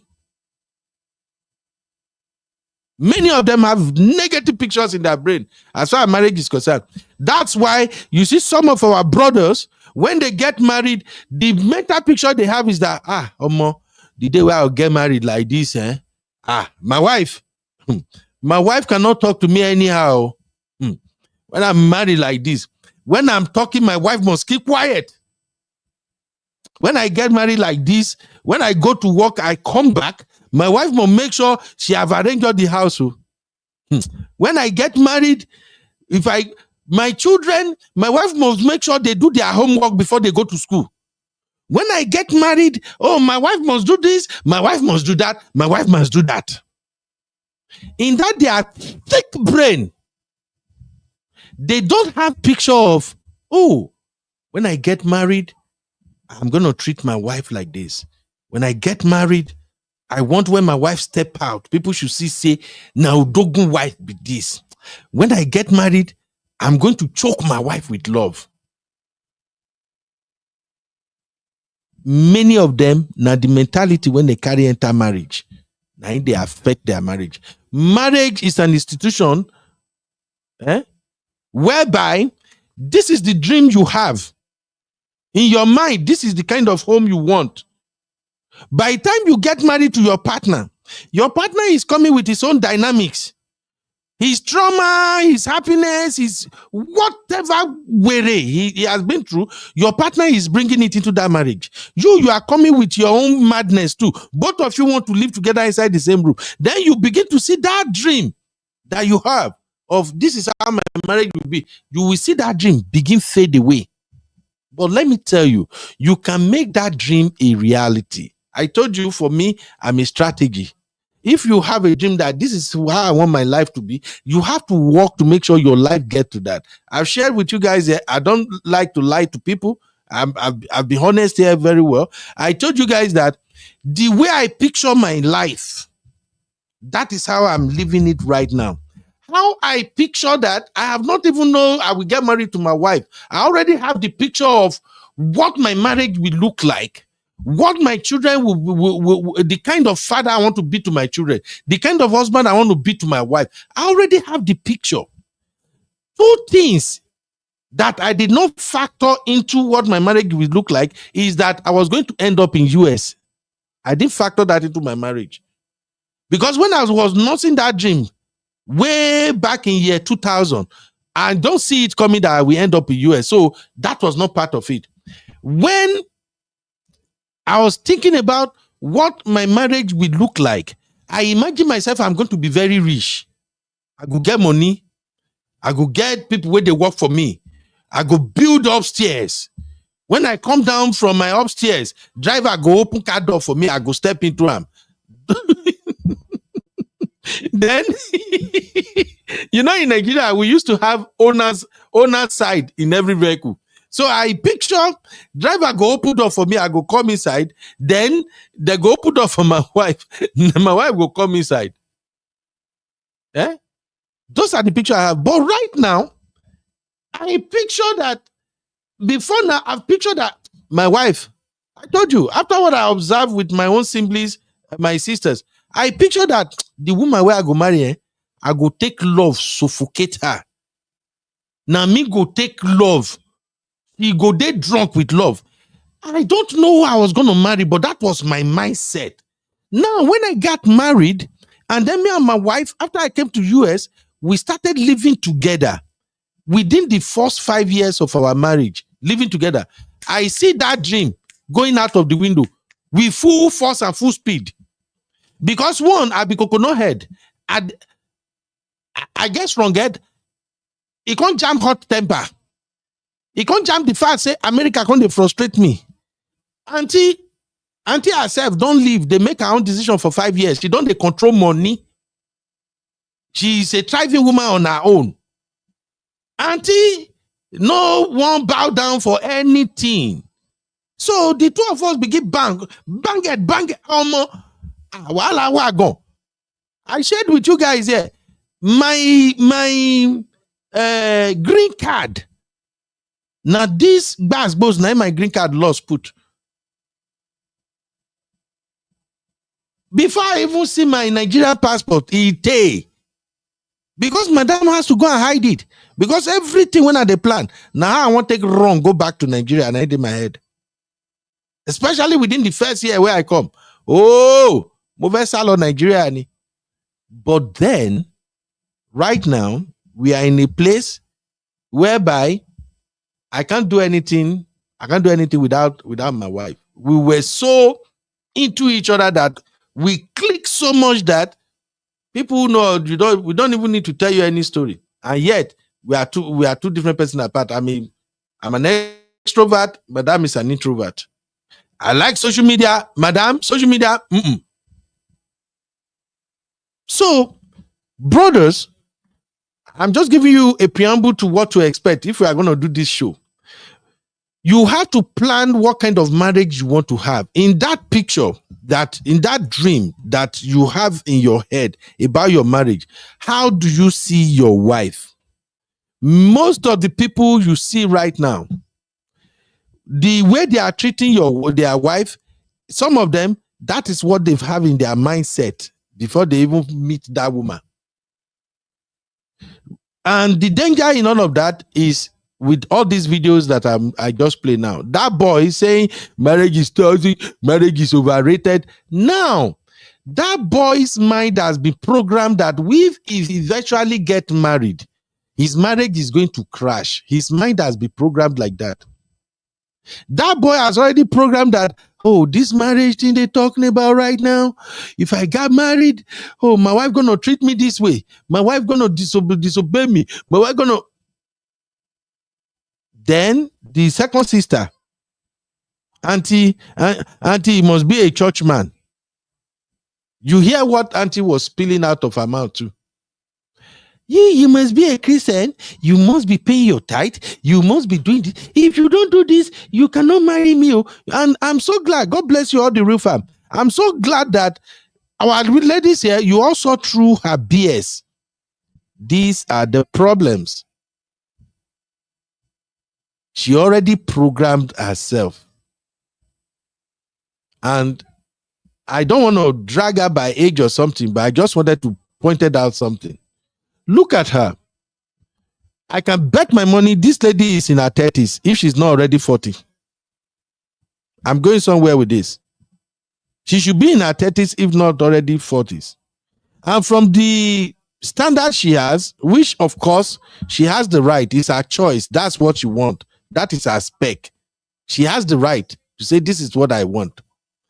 But if we as a man, if we want to ask her a question, she sounds like somebody who is deep into Christianity, that I'm after God. I'm after God's heart. You as a man, if you want to marry me, you have to be doing the thing of the Lord. Oh. Do you know the question I will ask her? Auntie, if you are truly a Christian, how come you haven't found his husband by now? Because definitely, if you are talking about tithe, talking about he must be a Christian, he must go to church, he must do this, it means you spend more time at church too. So all the church where you they go, no one man there don't see you worthy to marry you. These are the rhetorics. These are the kind of things I say you don't bring to social media. Now, if people begin dragging, now you see when she carry her mouth and say, I know you people will come to the comment. Look, they don't see anything on my comment. Nobody have the time for you, sister, because you are lost. These are the people I was telling you on the other show, that when they go ahead with all these unrealistic expectations and then they deny themselves the opportunity to identify or recognize the man God wants to marry them, by the time they don't pass that man, when she hit 40, going to 45 now, then she will come back with a different narrative. She will now begin to tell you, marriage is not for everybody. You can live your life without being married. It's not compulsory. You must be married. I'm living my life. I'm enjoying my life. Marriage is not for you. I'm telling you, my dear, that is how they go. She will change the narrative. And then, if we now call her out, when that time reach, I pray God will give her a husband in Jesus' name. God will deliver her with her mentality. But if she continue like this, she go hit 45. Husband no come. And she become feminist, come begin to talk, say, marriage. If we call her out and say, come, auntie, stop the cap. The reason you owed where you know see your husband, now because you were selective, you have this standard you set up for yourself that doesn't work. This type of person now, the person where God don't create for her, say she go marry, he could be a man who is not even religious, but he's a good man in heart and everything. He could be a man that we see her now, the man will just be tripping for her. But just because the man know the cabbage, he go say, he don't be the man. I'm a Christian. I pay tithe. I pay tithe when God put on for my mind, make I pay. Sometimes 3, 4, 5 months, I no pay chichi as tithe. Nothing they happen. But I make sure I follow the will of the Lord. Every month, I make sure I feed people who I need.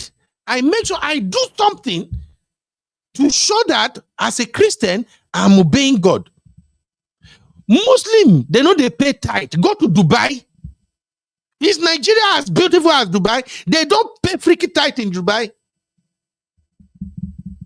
We know as Christian, paying tithe is part of our religion. But why should you add that as part of the condition for looking for an husband? Does it make any sense? See how many men where they born now, where they hit money, very rich men. How many of them they pay tithe?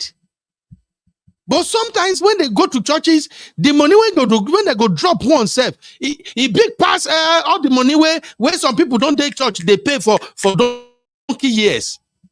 What are we talking about? She opened her mouth. You got to pay your tithe. I will check with your church. They have to confirm you pay your tithe. Auntie, are you normal? We'll have that conversation.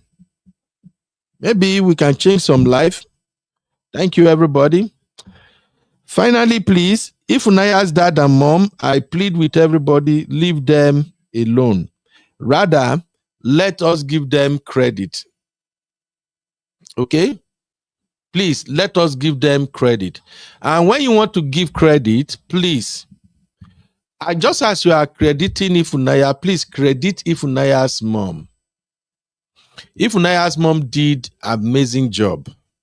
I've seen women suffer in this America raising their children after their husband don't run, leave them.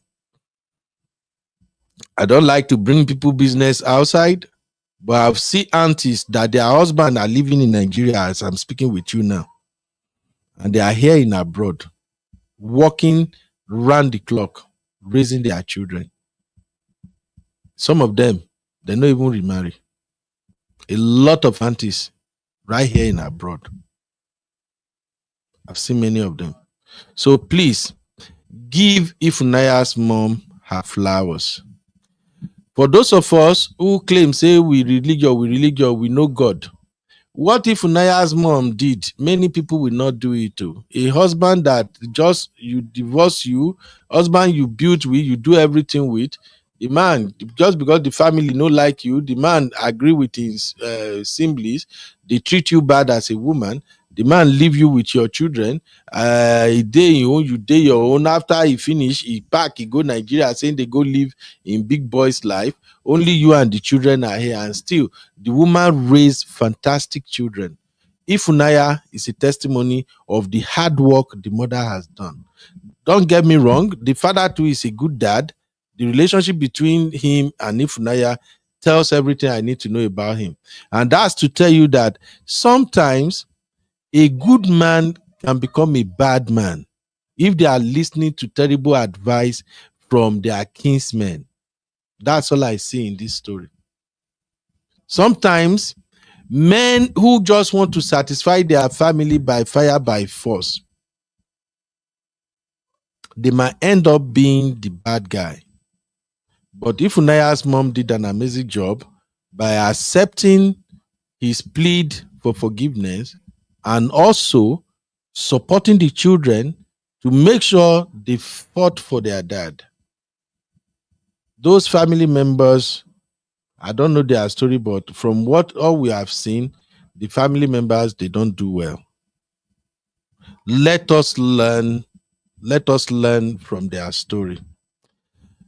To Mr. Emeka won't spoil us with super chat. Hey, Mr. Emeka, we go give you title. In fact, we go change your title to Odogun One of USA. Where Simbi, give Mr. Emeka title Gary. Simbi that almost Simbi it is salo.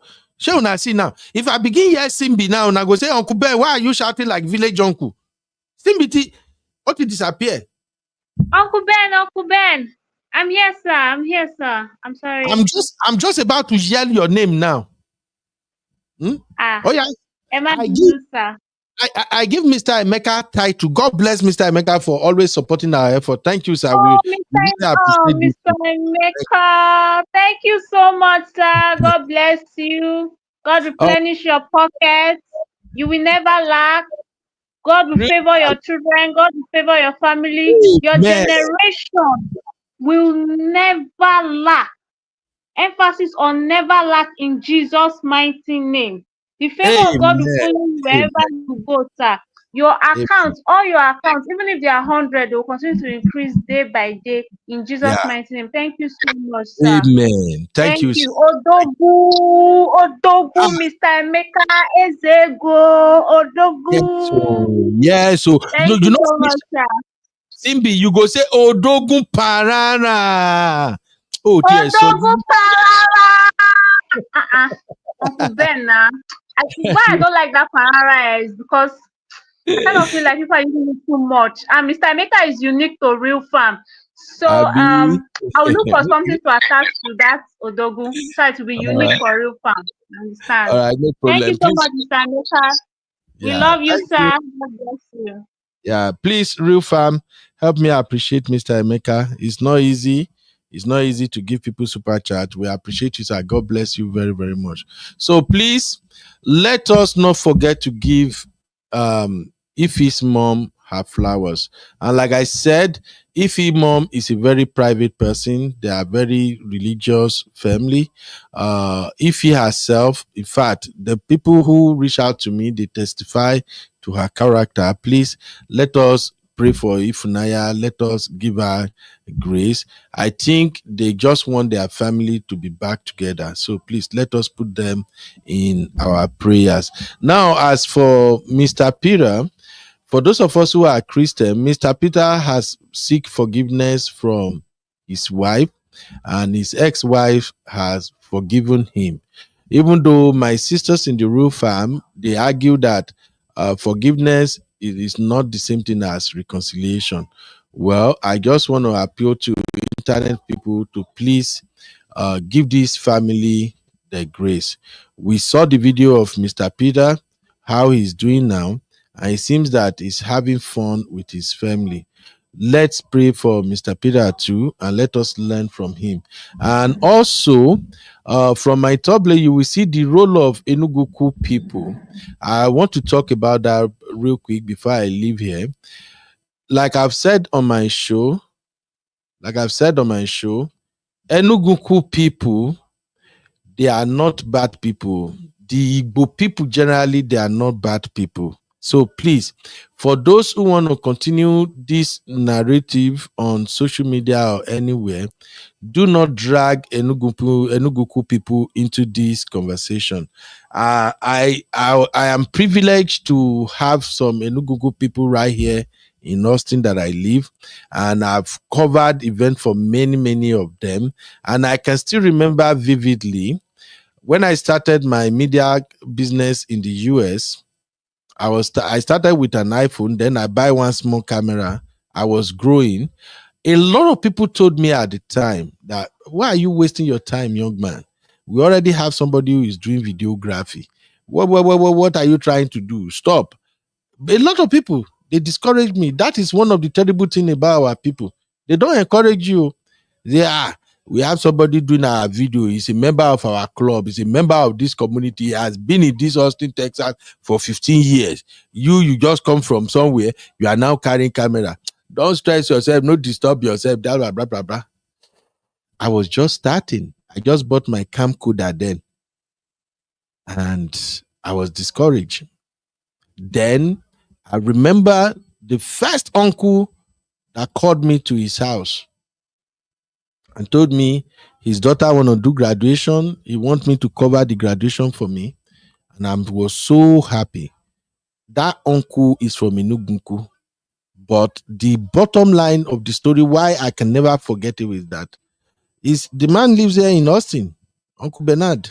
He told me, he said, young man, I see what you are doing.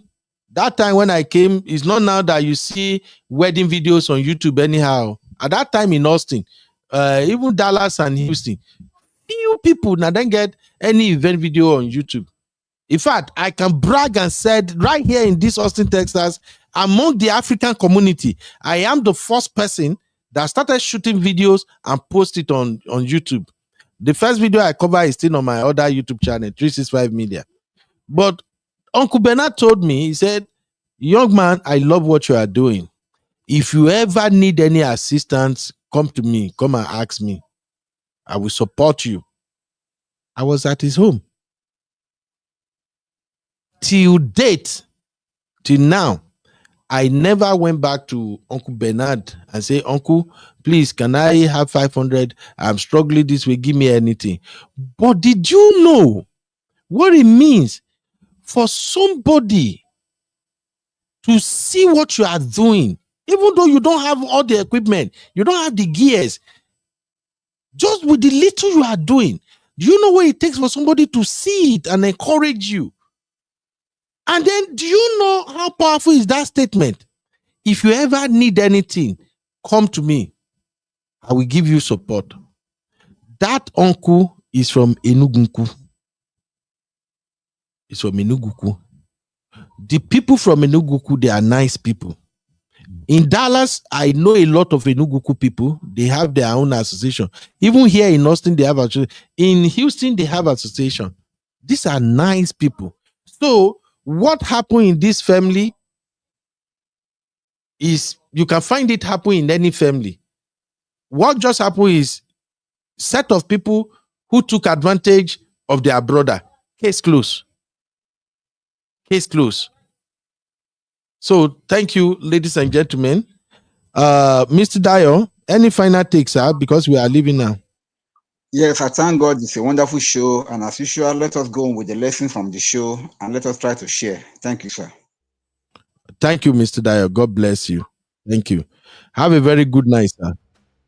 All right. Thank you for being here with me and listening to me rambling for 3 hours, 45 minutes. It's no easy. God bless you, everybody. Real fam, you guys are the best. I must do this. Okay. So, Sister Yinka dropped some gem. You know, my sister, she always bring it 100. So, Sister Yinka dropped some gems. She said, the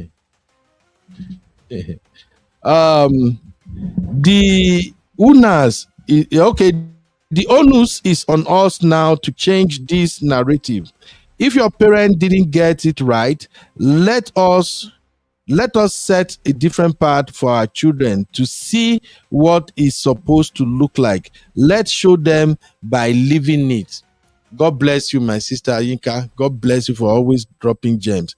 Show example. My 7-year-old son, when my son was 7 years old, that's when I've started teaching my boy that you are a man, you have to protect your sisters, protect your mom. At that time, my son will told Tratron, Daddy, I'm the youngest. They're supposed to protect me. They should take care of me, Daddy. I said, no, you are a boy. As a boy, you have to protect the women. You have to make sure they are good. My son is going to 10 years old now. Anytime we go to store, we go to anywhere, he always look out for his senior sisters and his mom. Mother's Day will just pass now. My son has been on my neck. Daddy, we got to plan this Mother's Day for mommy. We got to do this. Her sister birthday is coming out. My son is already asking me, Daddy, you know, Blessing birthday is coming. Where are we going to do that? I think we should do this. Thank you, Sister Yinka. Live the life. Teach them. And they will not be buying into all these public rants about marriage is toxic. Show them good examples. If you want to share video, if you come across videos of happy couples who are doing great online, share those videos.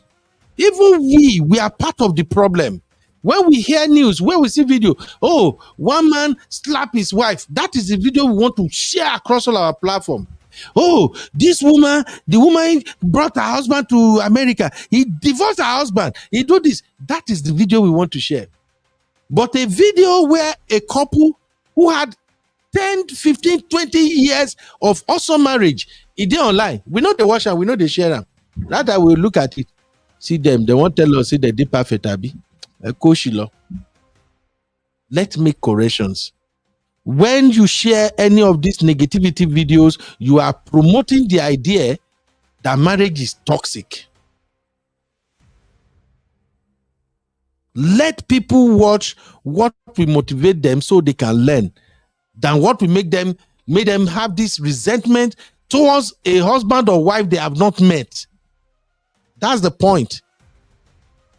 Sayika also said, again, outside of domestic video and cheating, there is nothing that cannot be worked out. Address issues. Don't sweep issues under the carpet before resentment sets in. God bless you, man. And for those who don't know, Sister Yinka has been married for 24 years. So you should know that is coming from a place of experience. Uncle Patrick is here. Uncle Patrick has been married forever. My brother, Man of Prestige has been married for 18 years. I can go on and on. Is it? Oh no, Sister Yinka. Sister Yinka don't marry 24 years. I've been a Dr. Adana. I know both of them. They've been married for so long, and I have so many sisters and uncles like that they've been married for I can't even recall how long. So tell me, even we where we still be upcoming, we are telling you marriage is a beautiful thing. You just have to know that the moment you are married, everything changes. How you treat your wife, how you treat your husband, how you communicate. As a man, you need to know once you are married, you don't want to get involved in argument with your wife. I share my own secret with you here. I used to be very loud. When I'm angry, I'm loud. I'll be Yoruba from Mondo. Forgive me. When I'm angry, I'm loud. But at a point, as my children are growing up, American children, I begin to realize that I can't yell at my children. You can't. American children, you yell at them, they feel enter on that table. Then only me begin to correct myself. If my children can offend me countless times in a day, and I can't yell at them, I have to speak calmly, even when I'm correcting them. Even when I'm taking their device away, putting them in timeout, I have to speak calmly.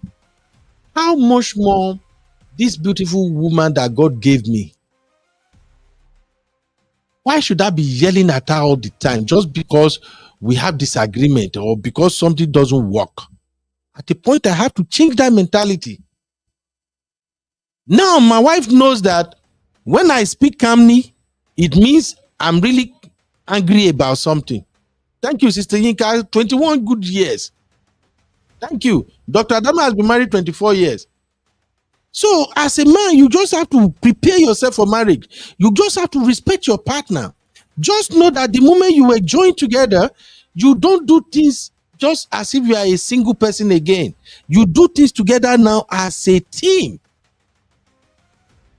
I'm a man. If I'm going anywhere now, I report myself to my wife. Babe, I want to go to Round Rock. I think I'll be back like in about 3 hours. If I go Round Rock, maybe from there I meet my another friend. From there we say, oh, let's move from Round Rock to Flugave. I go text my wife, babe, we don't come up from Mike's side though, we dey go Flugave. Self-reporting. As a man, a traditional man, am I supposed to be telling my wife my whereabouts? Is she not supposed to be, if I want to do an African way, she's supposed to be the one to carry phone, they punch me up and down. Hey, babe, you say you come 3 hours. Where are you now? I don't see you. But it doesn't work like that because I come to recognize that we are together. If I say I'm going somewhere, I will be there 3 hours and I don't, time past 3 hours. She has the right to ask me, where are you now? What are you doing? But if I self-report, it make it all easier. It's just a matter of understanding. Even you will be wife. You are doing some things. Maybe you go to work, you not close on time. Your husband, you come back, your husband asks you, oh, babe, I thought you closed by 6. You are just coming. This is almost 8. What happened? And you throw your bag down. Is it not work? You should be, you know my work. I bet nobody ask me question. You never tell me. I person just call you. Auntie, you won't break your marriage with that. You are no longer 1. You are 2. Your husband deserves to be worried if something changes in your routine. So we'll talk more about all that. Yinka also said, as a woman, remember you were once his girlfriend. Don't forget to take care of yourself. As a man, remember to find ways to keep the romance alive. You were lovers. Okay? You were lovers before. You become parent. Chase her. Sister Yinka, thank you. God bless you for all this nugget. We appreciate you. You will live long for us. Thank you, everybody. That chasing, Sister Yinka, make una too they chase us. You can accept the chase us. Not be only us good chase una. Thank you, all ReFam members. God bless you. We still have more shows for you, but I also want to announce to Real Fam, I have now come to day 37 of my everyday life show. So meaning I just have like, I can stop after 3 more days or I can take it to 8 more days. But thank you very much for all you do. Thank you for all the support. I really appreciate it. Thank you for your subscription and everything you have done. All the people who gave us super chat, God bless you. All the people who like our show, God bless you. And more importantly, all your engagement, the chat, the contribution, God bless you. May you live long forever. Everything you lay your hands upon shall become prosper. Big shout out to my real fam, Sister Yinka, Dr. Adama, Uncle Patrick, Mr. Dio, my baby girl Simbi. Thank you so much for making today's show possible. Sister Chinye, Sister Marriott, Sister Kumbi, everybody, I thank you. I don't take this for granted. Though. And to my team members, a big shout out to all of you. Thank you for an amazing job. All right. If anything show up, I think at this point, I may not be doing more show about Ifunanya. We can just move on to other amazing stories. We have a lot of stories to cover. Now, this for the past almost 6 or 7 days now, Ifunanya was the one, is the one who took over everything we are supposed to do. So expect more exciting shows from us. Thank you, everybody.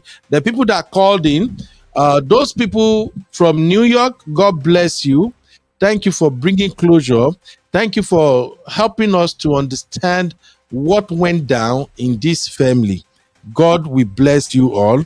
I respect your privacy. It's just that because we've been on this matter for too long, I just have to give the people, especially our real farmer, I have to give them closure.